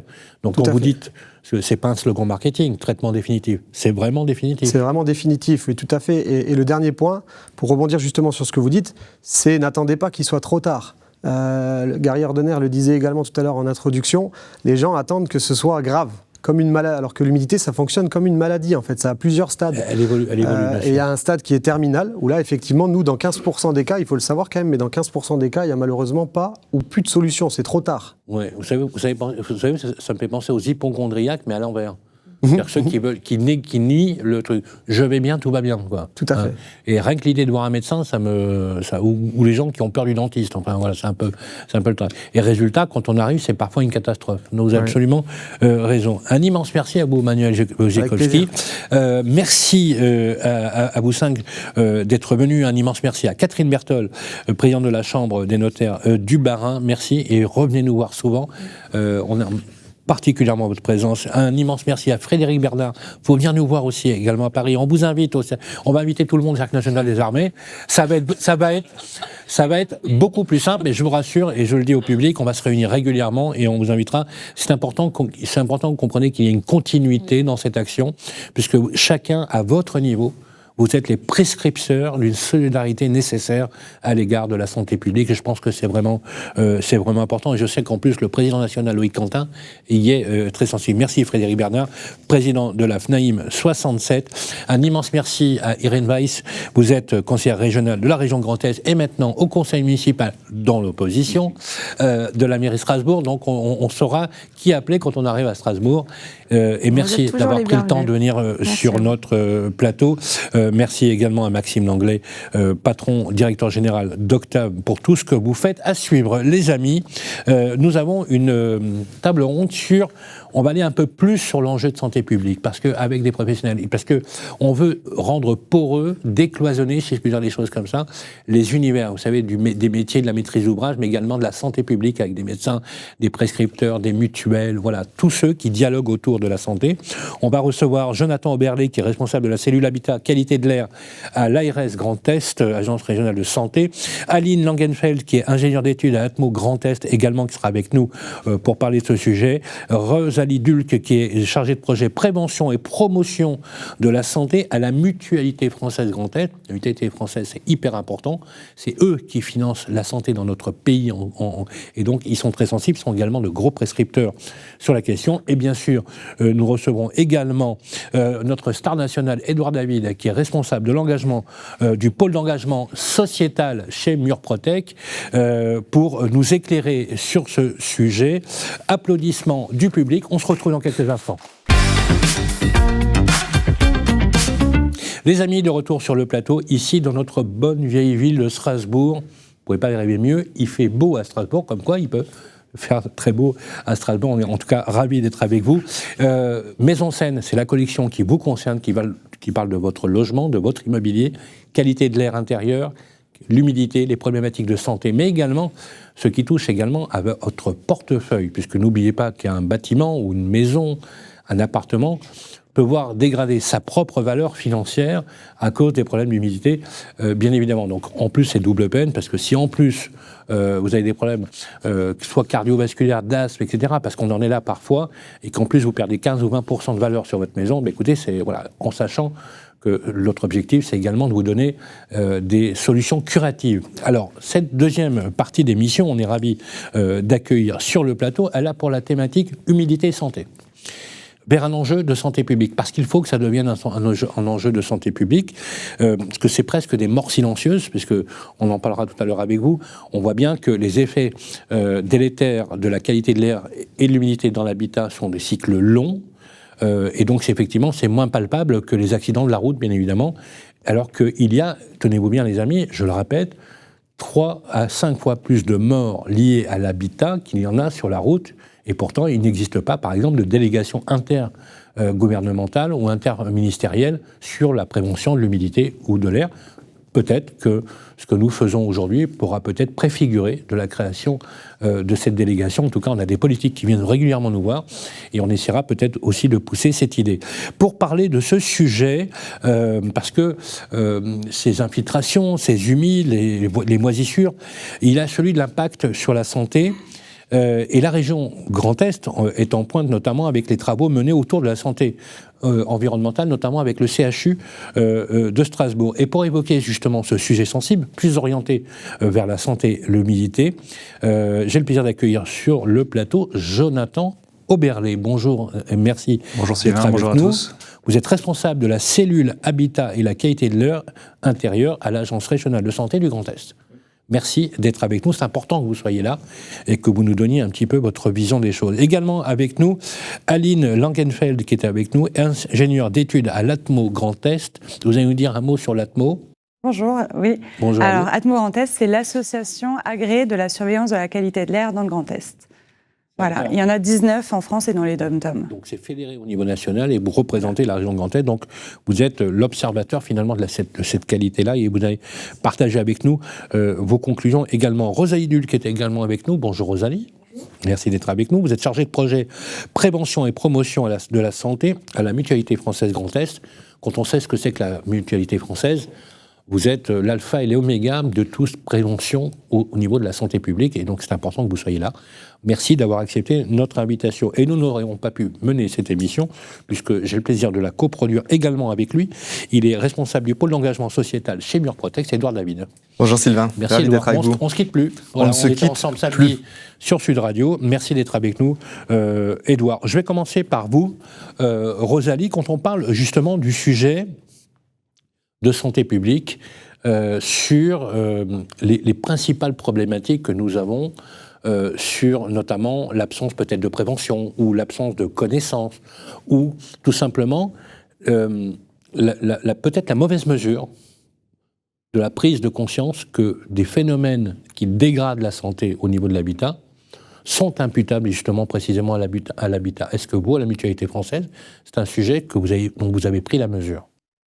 Oui, ça fait plusieurs années qu'on travaille dessus. La santé environnementale, c'est une de nos thématiques phares, on va dire. Donc autant au niveau national qu'au niveau régional en Grand Est. Donc on mène plusieurs ateliers en ce sens. Alors nous, on fait de la prévention, de la promotion de la santé, donc c'est-à-dire qu'on essaye autant que faire se peut d'informer, de sensibiliser les personnes pour qu'elles soient actrices de leur santé. On n'est pas les sachants qui viennent les abreuver de savoir, mais on essaye qu'elles conscientisent ce qui peut se passer dans leur air intérieur, et notamment sur l'humidité et les effets que ça peut avoir sur leur santé. Donc on organise des ateliers, des conférences où elles peuvent s'exprimer aussi sur ce qu'elles vivent. On échange les pratiques, on donne des alternatives simples. Voilà, depuis 2018, sur le Grand Est, on a à peu près informé 4000 personnes. Donc voilà, on continue. Mais vous, la Mutualité française, vous avez assisté à la première partie de l'émission, oui. Vous connaissez le concept, on vous a expliqué le concept, et la volonté, l'ambition de Maison Saine, dans sa volonté pédagogique, d'inciter les personnes à avoir le bon geste. Est-ce que c'est quelque chose où à la Mutualité française, vous avez pris déjà la mesure ? Un exemple, les chiffres avancés par l'ANSES. Alors je rappelle, une mortalité directe et indirecte, je précise la nuance. Est-ce que vous le saviez, est-ce que c'était déjà quelque chose qui était pris en compte dans vos actions de prévention ? Oui, c'est des chiffres qu'on a effectivement, dont on a connaissance. Alors c'est pas quelque chose qu'on va forcément dire aux gens. L'idée, c'est pas bien sûr. Les paniquer, mais effectivement, c'est pour ça que c'est devenu, en tout cas en Grand Est, chaque année, on mène des actions parce que pour nous, c'est vraiment un sujet essentiel. Donc oui, on a pris la mesure. Mais l'assurance adhère à la Mutualité française. Oui. Donc en fait, oui, nous, on est une fédération de mutuelles. Donc on a des mutuelles qui adhèrent dans le Grand Est. On a à peu près 136 mutuelles qui adhèrent à la fédération. Et donc, alors, on a différentes missions. Je ne vais pas m'étendre dessus. Mais en tout cas, la prévention, c'est notre cœur de métier. Et donc, les mutuelles sont sensibilisées. Elles peuvent faire appel à nous, justement, pour mener des actions auprès de leurs adhérents. Et puis, on a aussi une commission prévention au sein de la Mutualité française, où on a des élus mutualistes qui participent, qui donnent les orientations et donc qui sont bien conscients du sujet et de l'importance du sujet. Donc, pour bien caler, parce que c'est important, ce que vous représentez aujourd'hui, le cœur battant du financement de la santé, mais également de toute la prévention, les actions de prévention que vous menez avec l'ensemble des mutuelles adhérentes à la Mutualité française. Cette verticale-là, vous avez bien conscience qu'elle est hyper importante en tant que telle. Et donc, la question que je voudrais compléter, c'est quels sont si vous avez ces données-là, les publics les plus vulnérables? On l'a vu avec les étudiants, les problématiques d'accès au logement, où on accepte n'importe quoi. Et vraiment, moi je l'ai vu de mes propres yeux, on est quasiment sur du bidonville. D'ailleurs, on avait fait un article il n'y a pas très longtemps qui s'appelait « Génération bidonvilloise », où on est passé à la fin des années 80, on avait éradiqué le phénomène des bidonvilles. Aujourd'hui, il y en a 222. Bidonvilles répertoriés, sans compter les bidonvilles dont on n'a pas encore pris la mesure. Je sais que ça peut vous paraître dingue, mais aujourd'hui, il y a des jeunes étudiants aujourd'hui, ou des jeunes foyers qui acceptent de prendre des locations, pas par les professionnels, je précise, mais par des particuliers à particuliers, dans des conditions qui sont des conditions tout à fait indignes. Tout ça, ça a une incidence sur la santé.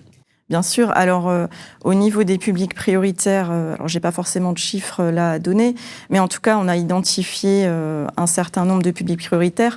même si évidemment on est tous concernés par cette qualité de l'air intérieur et de l'humidité, mais je peux commencer déjà par parler des jeunes enfants. La fameuse période des 1000 premiers jours dont on entend beaucoup parler, donc qui va du début de la grossesse ou du 4e mois de la grossesse aux 2 ans de l'enfant, mais on peut aller au-delà. Donc qui est une période cruciale puisque le fœtus se développe, les organes se mettent en place, le système pulmonaire, le système immunitaire qui n'est pas mature quand l'enfant naît. Donc c'est ce qu'on appelle une période de vulnérabilité très importante où finalement l'exposition aux polluants va être d'autant plus impactante pour ce fœtus et cet enfant en devenir. D'autant plus que les enfants, ils rampent par terre, ils inhalent les poussières, ils sont beaucoup plus exposés. Et donc, par conséquent, les femmes enceintes font partie aussi des publics qu'on juge prioritaires. C'est pour ça qu'on a monté des actions, notamment avec l'association de prévention pour les pollutions atmosphériques, avec le soutien de l'ARS Grand Est. Donc, les femmes enceintes, bien sûr, c'est un public fragile, d'autant plus exposé, d'autant plus sensible. On a les personnes âgées aussi, puisqu'on sait aussi que quand on vieillit, l'immunité elle est moins forte, les capacités respiratoires, le système respiratoire aussi vieillit. Et puis, j'ajouterais aussi, il en a été un peu question, mais bon, vous parlez des étudiants, c'est toutes les personnes finalement qui vont être en situation de vulnérabilité énergétique, donc qui vont consacrer, on va dire, une part importante de leur budget aux dépenses énergétiques, qui ne sont pas encore dans la précarité, mais qui pourraient l'être, et qui vont se trouver dans des logements qui peuvent être énergivores, enfin en tout cas qui à un moment vont peut-être faire un arbitrage entre se chauffer, payer son loyer, peut-être adopter des pratiques aussi, comme on en a parlé avant, boucher, ne pas aérer, manger, quoi. Voilà. Et puis avoir... C'est dramatique de dire ça. Tout à fait. Ouais, et des comportements un peu contre-productifs. Donc on sait que dans le Grand Est, il y a une proportion de personnes vulnérables énergétiquement, si je peux dire comme ça, plus importante que dans le reste de la France. Ça a été évoqué avant, dû aussi au parc vieillissant et énergivore. En énergie, absolument. Voilà. Donc, c'est des populations auxquelles il faut faire attention aussi, notamment les jeunes, les personnes plus âgées, vieillissantes, et puis les familles monoparentales, par exemple. Donc, toutes ces populations-là qui peuvent aussi être les plus éloignées des messages de prévention. Rosalie, c'est quoi une prévention efficace ? C'est une bonne question. On a, et d'ailleurs merci à toutes et à tous, on a, et vous le savez, cher public, on a vu que l'on a des solutions. Comment on fait pour essayer, de votre côté, de quoi parle-t-on si on veut vraiment être efficace ? Alors, c'est ce qui nous occupe tous les jours, la prévention efficace. Alors, je dirais déjà que, on en a largement parlé à la première table ronde, mais la prévention seule, elle ne peut pas suffire. Enfin, c'est pour ça que c'est intéressant aussi de se rencontrer là entre acteurs aujourd'hui, parce que acteurs économiques, acteurs financiers, voilà, différents acteurs, absolument, tout à fait, parce que on décloisonne en fait. Voilà, on se rend compte que à plusieurs, on sera plus efficace, évidemment. Enfin, c'est pas une nouvelle. Nous, à notre niveau, comme je disais, on va faire des ateliers. Comment on est efficace ? On essaye de l'être. Alors, dans nos enquêtes qu'on fait suite à nos actions, on voit que la grande majorité des personnes déclarent avoir acquis des nouvelles connaissances, avoir appris quelles alternatives elles peuvent mettre en place. On essaye toujours d'être dans le non-jugement et de s'appuyer sur le pratico-pratique, la vie des gens. C'est vrai qu'il y a des gens qui nous disent « Ah bon, mais la VMC, est-ce que j'ai ça chez moi ?» Enfin, on se rend compte qu'il y a des gens qui, dans certaines situations, qui ne savent pas certaines choses. Et donc, on n'est pas là à les juger, mais on essaye par des outils d'animation, par du photo-expression, par différentes méthodes de prévention, de les rendre conscients. Et aussi de leur faire passer le message que c'est pas impossible, que chaque petit pas compte. Bien sûr. Ça peut aller vers de la prescription d'éléments curatifs. Alors nous, non, pas à notre niveau. Après, on peut parler de... Mais vous orientez éventuellement ? Ça nous est déjà arrivé de conseiller, en tout cas, on peut pas être prescripteur, mais on peut orienter vers l'un ou l'autre dispositif, en tout cas conseiller, on va pas accompagner, on n'est pas dans un accompagnement des personnes, mais effectivement leur faire savoir qu'il existe tel ou tel dispositif. Et puis après, c'est vrai que c'est important de multiplier les canaux de communication. Il y a des campagnes nationales, des campagnes locales, de s'appuyer aussi sur nos partenaires. On travaille avec des centres sociaux, des centres communaux d'action sociale, des chantiers d'insertion. Vous pourriez travailler aux côtés de Maison Seine. Oui, c'est vrai qu'on ne connaissait pas du tout. Pour avoir un corollaire santé publique via les mutuelles d'assurance. On pourrait même imaginer, effectivement, je veux dire, moi j'aimerais que ma mutuelle me dise, vous savez, vous devriez faire un diagnostic humidité chez vous. Oui, moi je le ferais. Parce qu'on reçoit tous, vous savez, les courriers de la Sécu. Vous savez, là j'ai reçu un truc qui fait très plaisir, c'est le cancer colorectal. Voilà, donc on m'a envoyé un petit truc, très sympa, que je dois renvoyer, etc. Bon, c'est pas très sexy, mais c'est quand même assez efficace. Quand on réfléchit, on pourrait très bien imaginer, mais j'en parlerai avec vous, Édouard, voilà, que la mutuelle dit, voilà, vous savez, bien respirer, c'est sympa, c'est mieux pour la vie, etc. Faites un diagnostic humidité. Oui, c'est sûr qu'il y a différents niveaux d'échelle, parce que je rappelle quand même que sur les déterminants de santé, il y a seulement 10% qui dépendent des comportements individuels. Donc c'est important qu'on puisse agir sur les comportements individuels, mais individuellement, on ne peut pas tout. Donc effectivement, là, vous aviez le côté technique, politique, etc. Donc évidemment, si on se met tous ensemble pour passer les messages et puis pour agir aussi sur le bâti, parce qu'on aura beau faire, les personnes auront beau faire toutes les mesures qu'on leur conseille, mais s'il y a un problème structurel, c'est ce qu'on disait avant dans le bâti, ça brasse un peu du vent. Donc voilà, c'est important qu'on puisse donc effectivement peut-être participer à des campagnes de communication, de sensibilisation. Enfin voilà, tout est ouvert. On voulait absolument vous avoir, mais je sais que votre temps est compté puisque vous avez un impératif. Donc je me suis permis de commencer par vous pour vous donner la parole. Je vous remercie. Et je vais vous laisser aller, mais je vais simplement rappeler à notre public que vous êtes Rosalie Dulc, chargée de projet prévention et promotion de la santé publique, santé à la Mutualité française du Grand Est, et j'espère que vous nous ferez le plaisir de revenir souvent sur notre plateau pour parler de ces sujets. On vous laisse aller sans problème. Un grand merci et avec regret de ne pas pouvoir entendre la suite. Merci à vous. Merci beaucoup. Je vais continuer avec vous, Aline.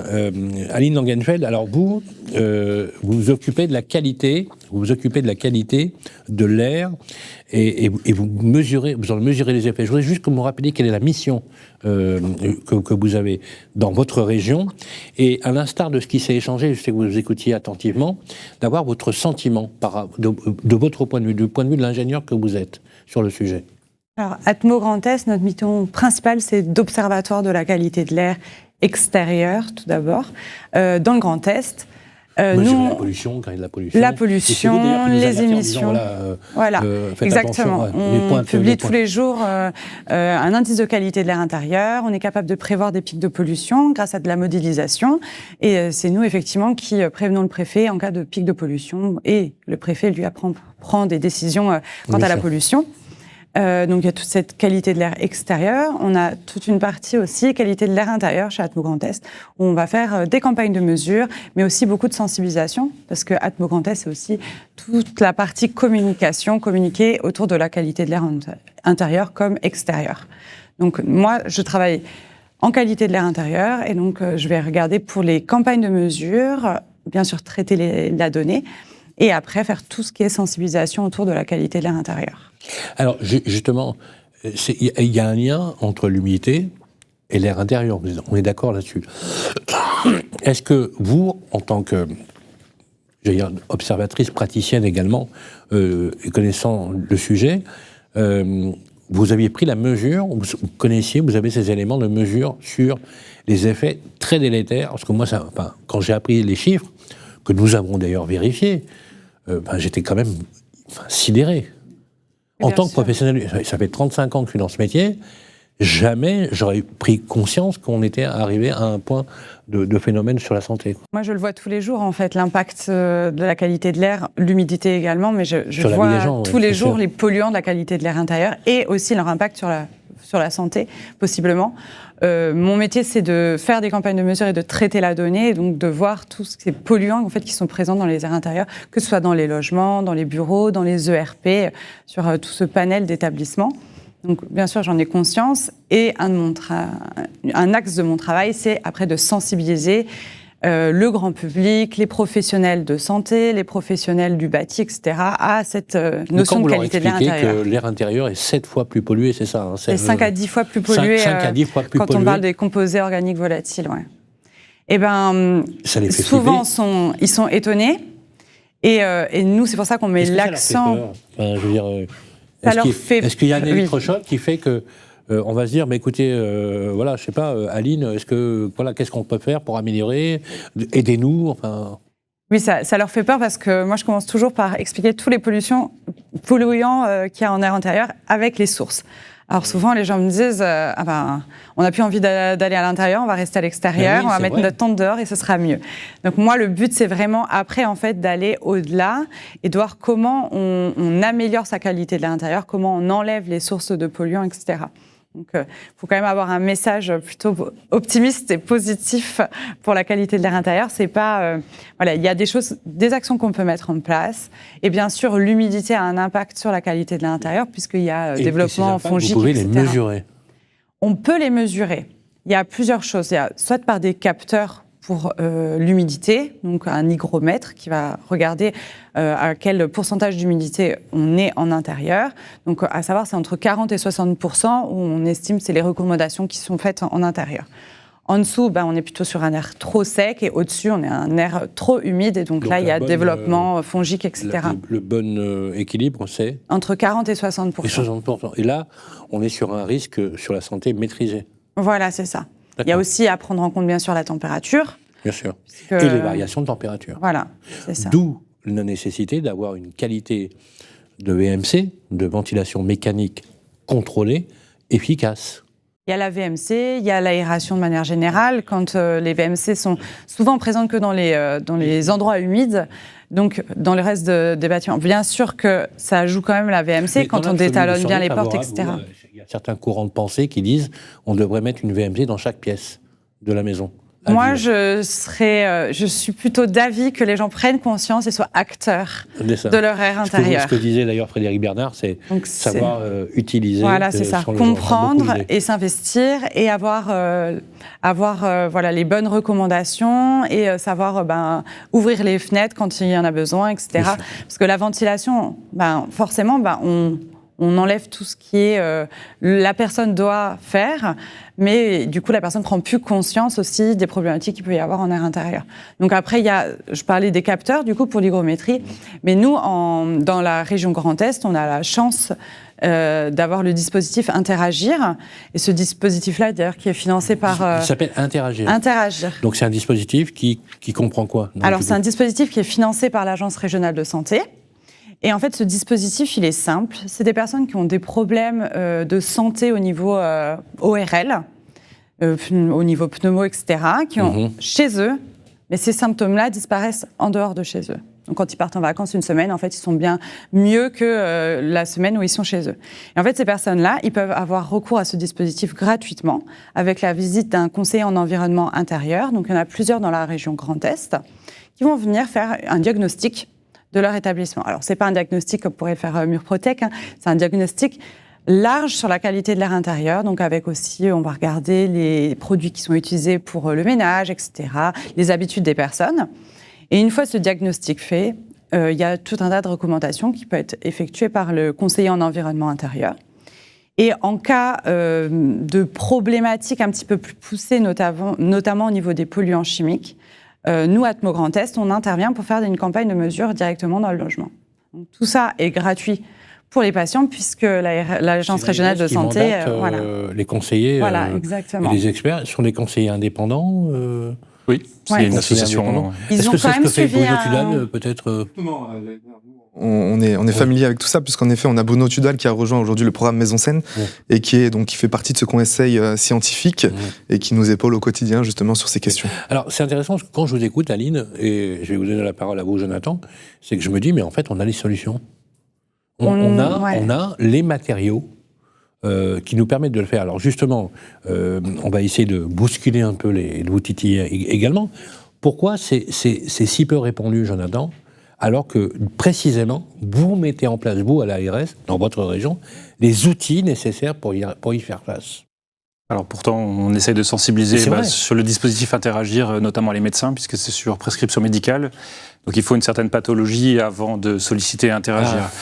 Voilà. Donc ça concerne qu'une certaine partie des personnes. Donc sur la prévention, en fait, comme disait Gary Ordener tout à l'heure, et Steve Ordener, mais d'ailleurs c'est ce que vous dites également, vous, Édouard David, c'est que effectivement vous agissez à partir des premiers symptômes, puisqu'il y a une prescription médicale pour pouvoir être pris en charge.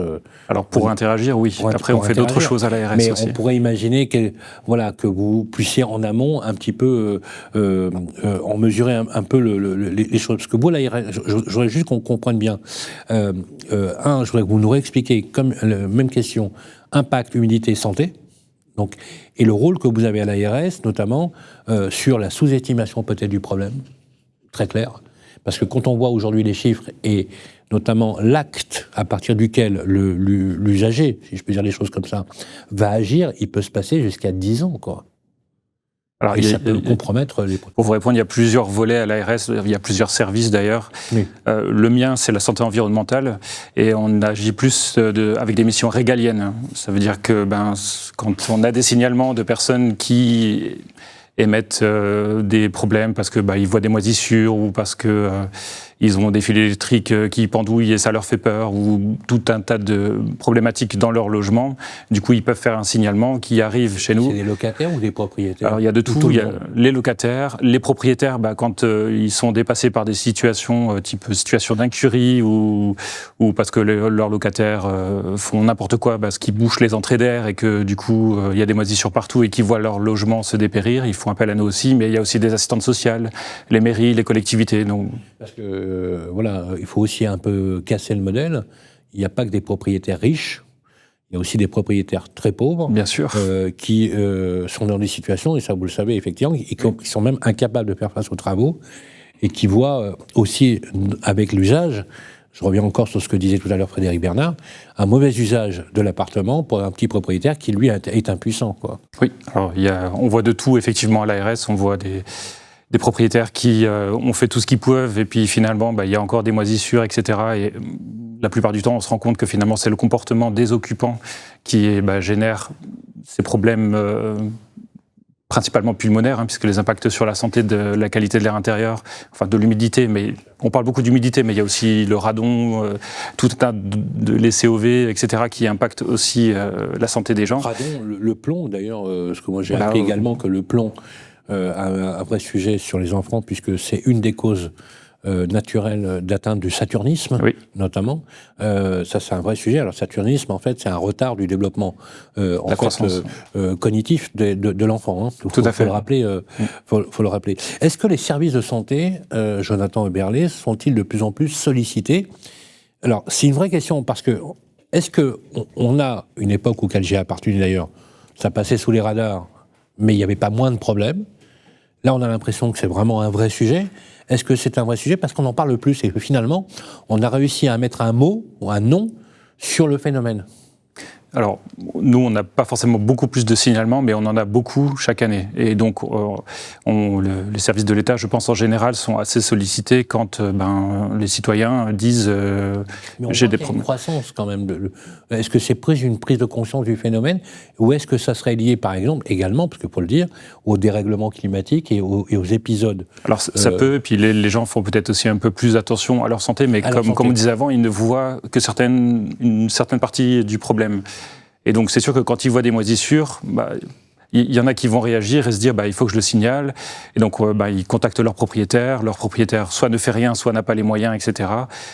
Et ça peut aller ensuite assez loin si nous on intervient. Édouard David, vous êtes le responsable du pôle engagement sociétal chez MurProtec. C'est vraiment un enjeu sociétal majeur aujourd'hui. Clairement aujourd'hui, parce que l'humidité, aujourd'hui, ça touche directement la santé. C'est pas qu'un problème de mur aujourd'hui, c'est pas un problème cosmétique, esthétique. Ou de valeur de l'actif, etc. Exactement. On ne dit pas que ça compte pas, mais c'est avant tout un problème de santé publique. Exactement. La campagne nationale logement 2 qui a été publiée, qui est sortie justement, qui a été menée par le CSTB, l'atteste encore une fois, puisqu'on voit bien que l'humidité va être la source aujourd'hui de phénomènes tels que la moisissure, les acariens. Nettement, ça va accélérer la dégradation des matériaux. Alors, c'est quoi les acariens? Parce qu'on parle beaucoup des acariens. C'est vraiment des bébêtes, là non, mais je suis néophyte. C'est quoi un acarien? C'est quoi? Aujourd'hui, ça va être des polluants d'origine bactériologique, biologique, si je peux dire. Donc, et en effet, c'est connu pour être l'un des plus gros allergènes aujourd'hui au sein des foyers des Français. Donc, et on sait que l'humidité va justement accentuer. Allergène, je peux avoir une allergie aux acariens, c'est carrément invivable. Ah, c'est un enfer pour ceux qui aujourd'hui, en effet, évoluent. Je vous le dis, c'est vraiment un enfer. On peut traiter les acariens. On peut traiter, alors en effet, puisqu'aujourd'hui, on sait que les acariens se nourrissent de moisissures. Clairement, et on sait que la moisissure est notamment une des conséquences d'un excès d'humidité. Donc en traitant la cause, en identifiant et en traitant la cause, on arrive à traiter notamment tous ces symptômes-là. Et c'est ce qui explique que directement et indirectement, l'ANSES, donc l'Agence nationale de sécurité sanitaire, a identifié directement des liens de causalité établis, je précise. Et d'ailleurs, on a interrogé ici 2 professeurs de médecine. On a le docteur Papex sur les maladies cardio-respiratoires, également le professeur Antoine Flao de l'Université de Lausanne, qui lui, carrément, quand on l'a écouté, on était franchement sidérés. Il y a eu effectivement le cas de Marine Leblanc qu'on a parlé, parce que le cas de Marine Leblanc, c'était pas pour faire pleurer dans les chaumières, mais ça a été tellement archétypique, vous savez, iconique dans le truc. On a mis un visage sur ce qu'on prenait. Une jeune femme de 30 ans, c'est pas normal qu'on soit transplanté des poumons, même si elle avait un facteur qui était un facteur engageant, peut-être des faiblesses respiratoires. Il n'est pas question que le logement soit un accélérateur des faiblesses respiratoires. Est-ce que je peux me permettre une question un peu directe ? Allez-y. Pourquoi une société, qui est une société économique, qui s'appelle Murprotec, s'engage dans un projet qui est un projet sociétal, dans lequel il n'y a pas de profit, dans lequel il n'y a pas de... C'est pas une question piège, hein. Non. Mais je la pose souvent, et d'ailleurs, je salue l'engagement de votre directeur général et de la gouvernance du groupe, qui assume complètement cette position. Pourquoi Murprotec s'engage sur ces questions de santé ? Vous avez une entreprise qui va bien, a priori, ça marche plutôt bien. Vous pourriez dire, voilà, c'est pas mon sujet. Parce que tout simplement, c'est le devoir du leader du marché aujourd'hui de porter cette responsabilité, cette mission de RSE. Aujourd'hui, on voit bien que le problème, il est ni normatif, ni législatif, ni encore moins c'est pas une question d'aide financière. Le problème, clairement, c'est l'information aujourd'hui, Sylvain. On l'a vu, hein, les gens ne sont pas assez au courant. Et nous-mêmes, on a mené une grande enquête. Vous assumez. On l'assume complètement aujourd'hui. On l'assume complètement et nous-mêmes, nous avons lancé une grande enquête en 2024 avec l'association Santé Respiratoire France, dont nous sommes partenaires aujourd'hui. Et il en résulte 2 chiffres impactants. C'est que d'une part, près de 50% des malades respiratoires aujourd'hui ont vécu à un moment donné dans un logement humide. Donc l'impact sur la santé, il est plus à prouver. 50%. Et autre chiffre, c'est que 16%, seulement 16% d'entre eux se disent assez informés dès qu'il s'agit de qualité de l'air et dès qu'il s'agit d'impact de la qualité de l'air sur la santé. Donc c'est pour ça que nous, notre engagement, il se traduit au travers de ce programme Maison Saine, à travers de la prévention, de la sensibilisation et de l'information. L'objectif, en effet, c'est qu'on arrive à mouvementer un collectif pluridisciplinaire en intégrant en effet le monde médical, scientifique, du bâtiment et économique. Exactement. Le donneur d'ordre, ce que disait Frédéric Bernard, est essentiel. Je crois que c'est l'un des rares professionnels qui nous dit, il faut savoir faire usage de son logement. Je pense qu'on tient vraiment quelque chose. C'est hyper important parce que, alors, je dis pas que la France aime ça, mais c'est vrai qu'on peut se dire, une entreprise, elle est là pour faire du business. Or, vous avez vraiment assumé cette position. Est-ce que, justement, si vous me permettez également d'en penser avec vous, l'Institut, parce que je crois que vous avez vocation à être dans cet institut, d'ailleurs, vous nous avez confié, en termes d'animation, ce projet que je trouve, moi, fantastique, bien évidemment, je l'ai dit et je le redis, je l'ai dit sur Sud Radio, je l'ai dit sur BFM Business également. Est-ce que vous avez ambition que vous deveniez, que le collectif Maison Saine soit l'institut de référence sur cette question-là? En tout cas, Sylvain, c'est modestement, mais activement ce qu'on tend à faire aujourd'hui, à structurer un acteur de référence, si vous voulez, dans ce panorama. Et donc, oui, clairement, aujourd'hui, comme j'ai pu le dire, l'objectif, c'est de créer un collectif, vraiment, de plusieurs disciplines aujourd'hui, en réunissant des acteurs, des paroles d'experts. Donc, on tend vers ça, en effet. L'objectif, il est double, mieux connaître, d'une certaine manière, et mieux faire connaître, parce qu'il y a un réel besoin derrière tout ça. Qu'en pensez-vous, Jonathan Berlet, quand vous voyez ces actions-là, vous qui êtes sous un angle public, d'observateur, mais également avec des solutions curatives, préventives, et que vous voyez des acteurs de la vie sociale, de la vie économique, finalement c'est presque une mission citoyenne, s'engager sur des processus qui ne suppléent pas, ou qui ne se subrochent pas d'ailleurs à l'action publique, mais qu'au contraire la complètent. Alors, l'ARS, on est plutôt sur des missions régaliennes et c'est justement quand il y a des défauts qu'on essaie de rappeler aux propriétaires ou aux locataires défaillants qu'il y a quelque chose qui ne va pas alors que ça va impacter leur santé et que c'est important.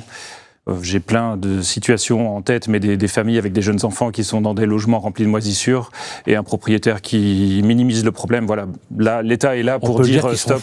Ils sont fous. Voilà. Est-ce que ce propriétaire, il est ciblé par on peut le poursuivre? Oui, bien sûr. C'est un marchand de sommeil dont on parle. Alors, les marchands de sommeil, c'est plus difficile à détecter, mais eux, ils vont utiliser les personnes vulnérables, comme on parlait des étudiants, mais ça peut être les demandeurs d'asile ou autres, qui sont déjà contents d'avoir un toit, donc qui n'osent pas se plaindre.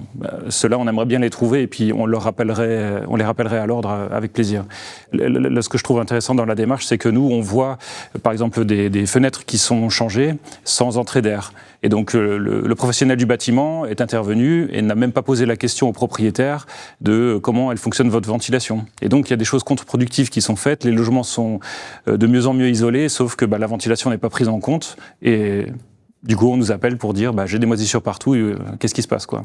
Mais au-delà même, c'est-à-dire qu'en effet, on se rend compte qu'il faut des modes d'emploi pour savoir vivre avec son logement aujourd'hui. Mais au-delà même de cet aspect ventilation, parce que c'est vrai qu'on entend souvent pas de réno sans ventilation, mais aussi pas de réno sans contrôle hygrométrie, c'est-à-dire qu'on doit mettre l'accent à la fois sur la ventilation, puisqu'en effet, ça permettrait de solutionner certains problèmes, mais il faut aussi mettre l'accent sur l'enveloppe du bâtiment, c'est-à-dire pas de réno sans contrôle hygrométrie. Ça, c'est important aussi. Ce qui m'étonne le plus, ce qui vraiment m'étonne le plus, et je pense que vraiment il faut qu'on fasse tout avec, d'ailleurs, on en parle avec la FNAIM, mais avec les acteurs, les notaires, etc. C'est que la solution, elle est facile à mettre en place, en fait. Ce que je me dis, c'est que en ventilant mieux, en mettant une centrale de traitement de l'air, par exemple, en faisant une mesure hygrométrique de qualité, avec des travaux, finalement, qui coûtent pas si cher que ça, quand on y réfléchit bien, vu le gain et les impacts qu'on peut avoir, les solutions sont là. On n'est pas sur quelque chose, on ne parle pas d'un... Enfin, pardonnez-moi l'analogie, mais on ne parle pas d'un cancer dans lequel on n'a pas de solution thérapeutique. Là, on a une vraie solution thérapeutique à un problème existant. Alors justement, même question, Aline, dans votre périmètre à vous, quand vous voyez des entreprises à caractère économique, qui sont même, fussent-elles, je crois que vous êtes leader en Europe, il me semble, Murprotec, dans votre domaine d'activité, s'engager sur ce... Moi, je trouve ça franchement rassurant. Nous... ce qui nous importe, c'est que le plus grand nombre soit sensibilisé, donc que ce soit par un acteur économique ou non, ou par nous, ou par l'Observatoire de la qualité des environnements intérieurs. Mais c'est plutôt simple de voir un acteur économique s'en emparer. Oui, et bien c'est d'autant mieux, effectivement. C'est d'autant mieux que... Enfin, en tout cas, il faut que le plus grand nombre de personnes puissent s'en emparer et puissent après fédérer autour d'eux par rapport à la qualité de l'air intérieur. Alors, on parle beaucoup d'humidité, mais effectivement, il y a aussi l'occupation, en fait, l'usage des produits d'entretien, etc., la cuisine qui aussi impacte beaucoup la qualité de l'air intérieur. Vous parliez du coup de la campagne nationale logement numéro 2 qui vient de sortir. Effectivement, l'humidité en fait partie, mais on voit bien qu'il y a tout ce qui est pesticides, composés organiques volatiles, etc., qui font partie aussi de tous ces polluants en air intérieur. Alors, le CHU de Strasbourg est pionnier en la matière, puisque Bruno Tudal, justement, on est diplômé. C'est ça. Le concept de CMEI, de CUI, de conseiller médical en environnement intérieur, est né en 1991, justement, au CHU de Strasbourg. Et donc, en effet, nous, c'est un concept qu'on connaît très bien, en effet, pour travailler au quotidien avec Bruno Tudal, qui nous accompagne, comme j'ai pu vous le dire, et qui a l'occasion d'intervenir au sein de ces émissions de temps à autre. Donc, ça nous parle, ouais. Eh bien, écoutez, c'est un plaisir, parce que ce qui ressort de ces échanges, et vraiment, je vous remercie, et je m'adresse également à vous qui nous écoutez. Vous avez toutes les solutions que, bien évidemment, on va mettre à votre disposition. On a pris le pari, justement, de prendre le temps de développer, bien évidemment, toutes ces émissions. Ce qui ressort de ces échanges, c'est que les sujets de l'air intérieur et de l'humidité des bâtiments, des logements, est encore malheureusement, et on peut le dire, trop sous-estimé par rapport à la dimension réelle. Quand on voit les chiffres, je veux dire, voilà, il n'y a pas de débat. Il n'y a pas de débat. On est maintenant dans la prescription. En tout cas, c'est la volonté de cette collection et de l'Institut, effectivement, à naître Maison Saine, de partager ces éléments-là. Je voudrais qu'on vous remercie, Jonathan Berlet, d'être venu et d'avoir accepté de venir sur le plateau, de responsable de la cellule Habitat, Qualité de l'air intérieur à l'Agence régionale de santé Grand Est. Merci d'être venu avec nous. Il faut qu'on vous entende plus souvent, c'est important. Quand vous voulez. Aline Langenfeld, c'est un vrai plaisir de vous avoir également sur le plateau. Il faut venir également souvent nous parler de ce que vous faites à l'Atmo Grand Est. Vous êtes aussi un peu l'alpha et l'oméga de la mesure de l'air et de la pollution. C'est très important. Bien évidemment, je reprends un peu les mots de Gary Ordener. Si on devait colorer l'air par rapport aux polluants, ça serait légèrement flippant quand même sur l'idée. Mais l'idée, c'est pas de vous faire flipper, c'est quand même de vous donner des solutions.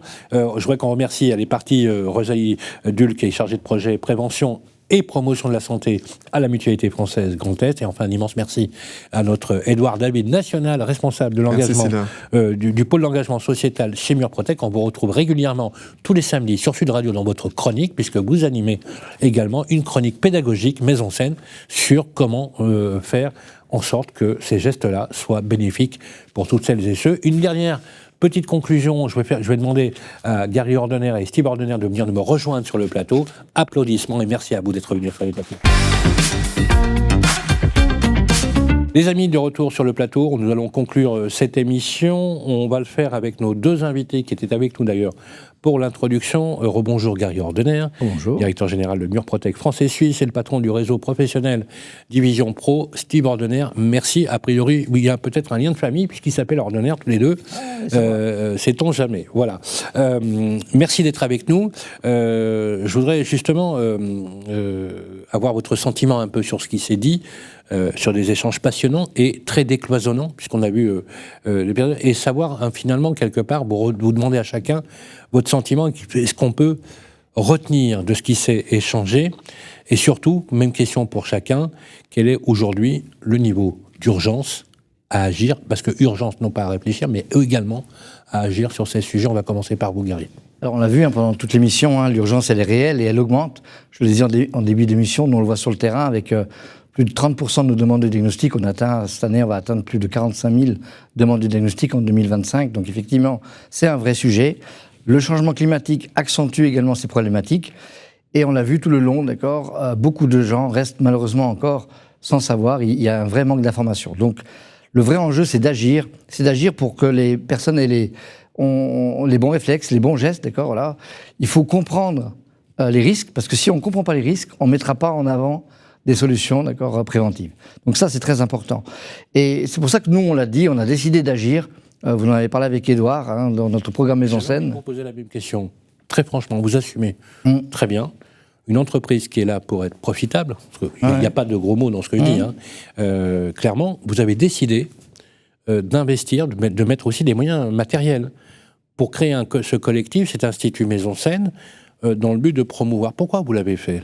Objectivement. Moi, objectivement, il y a 1 an et demi, 2 ans, je n'allais plus trop en accompagnement sur le terrain avec mes experts. Et là, j'avais envie d'y retourner pour rester au contact avec le terrain.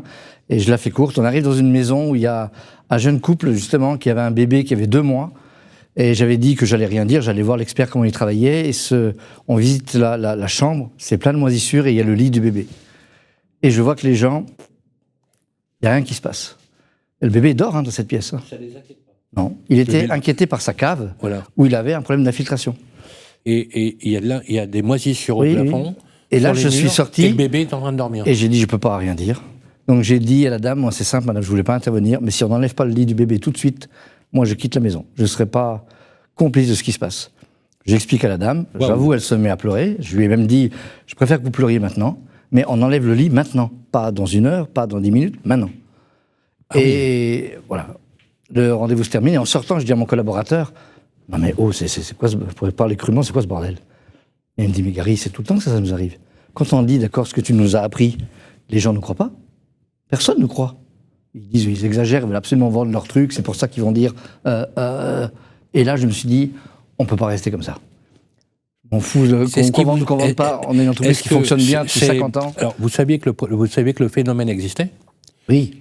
Mais cette illustration vous a décidé à dire il faut qu'on se bouge. Retourner voir mes équipes, Édouard et d'autres, et j'ai dit on ne peut pas rester comme ça. On a un objectif, bien sûr, de régler les problèmes quand ils s'affichent, mais on ne peut pas laisser les gens On ne peut pas laisser des familles comme ça. Je montrais une photo à l'instant à Steve, d'accord ? J'ai dit à Steve, voilà, quand tu vois quelqu'un, tu montres la photo de la chambre de la petite et tu dis, voilà pourquoi je me lève le matin, pour que personne ne reste comme ça.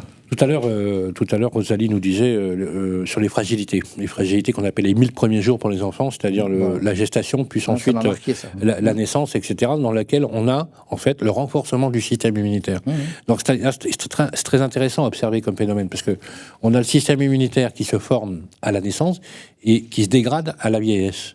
Et dans les deux cas, le facteur en fait de dégradation de la santé, c'est précisément la même causalité, c'est l'habitat.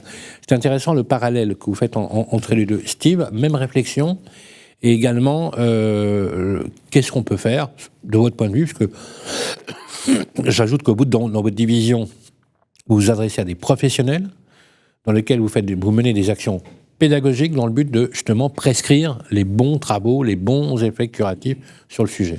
Oui, effectivement, Sylvain, il y a notre travail in fine, c'est de pouvoir traiter de manière curative effectivement des problèmes lorsqu'ils apparaissent de manière structurelle, par exemple.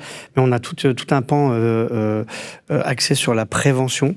Et pour répondre à votre question, moi j'ai pris plein de notes et l'échange que vous évoquiez avec les 1000 premiers jours ou les fragilités qu'on peut avoir avec l'âge, moi je dirais, j'ai noté 2 choses, accompagner et décloisonner. Décloisonner, c'est ce qu'on est en train de faire là, c'est-à-dire de voir que finalement, chacun dans son domaine, on a une connaissance, mais si on n'arrive pas à se retrouver autour d'une table déjà pour échanger, pour trier, pour arriver à ce que tous ensemble on communique, on n'y arriverait pas.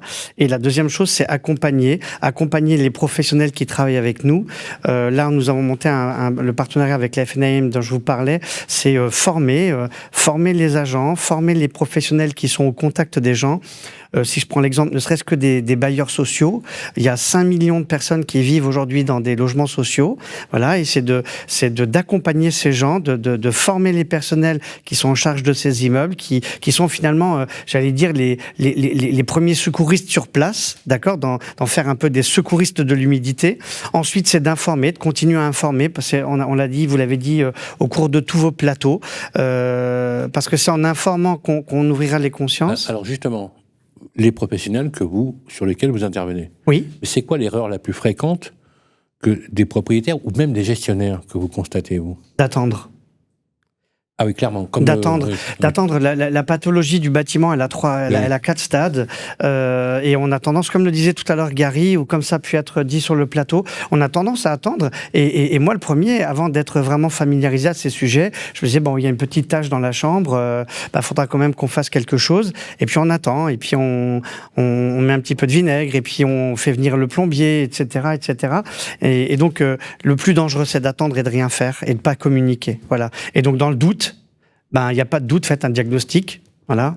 Et puis comme ça, finalement, à l'instar de ce qu'on disait tout à l'heure avec les différents intervenants, on pourrait même imaginer, un peu comme on entretient sa chaudière, si je peux dire des choses comme ça, de faire un diagnostic régulier de sa maison, pas forcément tous les ans, mais tous les 2-3 ans, pour mesurer, effectivement, ça pourrait être salutaire, d'accord ?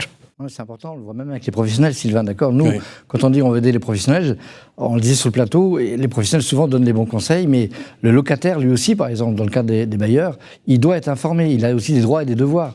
On veut accompagner également les professionnels avec des kits pédagogiques pour que le locataire sache également, et j'ai bien aimé ce qu'on a dit tout à l'heure, c'est comment je dois vivre avec ma maison.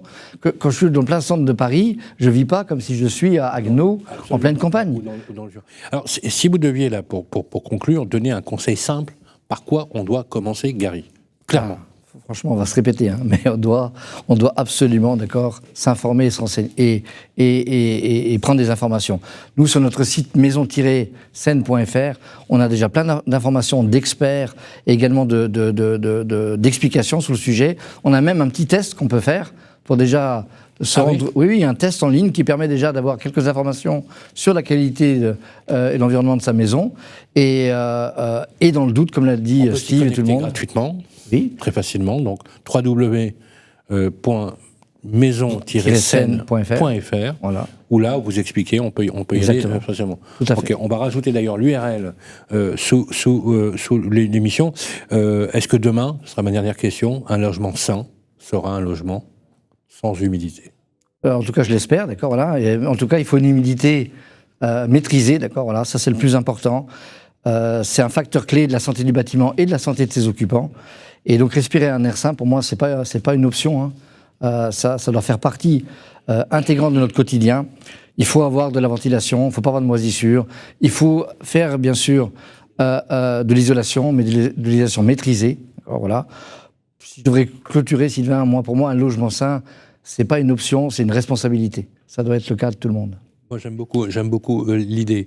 Un grand merci à tous les deux. Steve Ordener, patron de la division professionnelle de Murprotec, français-suisse, et merci à vous, directeur général Gary Ordener de Murprotec, et instigateur d'ailleurs, fondateur de l'Institut Maison Saine. Je rappelle que donc on a une première réunion du collectif dès tout début juin au Cercle National des Armées à Paris. L'objectif, c'est de prolonger les débats. Exactement. En faisant cohabiter toutes les pans, tous les acteurs du dispositif. Merci à tous ces échanges passionnants. Merci à tous nos invités.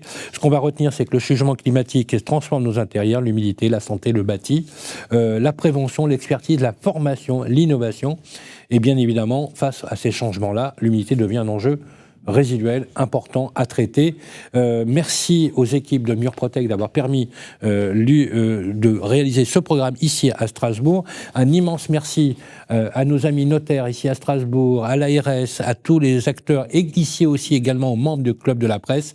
Un immense merci également à notre Grégoire Darico, notre super producteur, mais également à l'excellent Eric Cala qui a permis l'organisation de cette émission. Sans oublier, bien sûr, notre maître à tous, Pascal Brunon, qui a bien sûr travaillé sur le sujet et qui sait nous guider sur les bonnes pratiques également. L'émission est à retrouver comme d'habitude en podcast sur l'application de Radio Imo.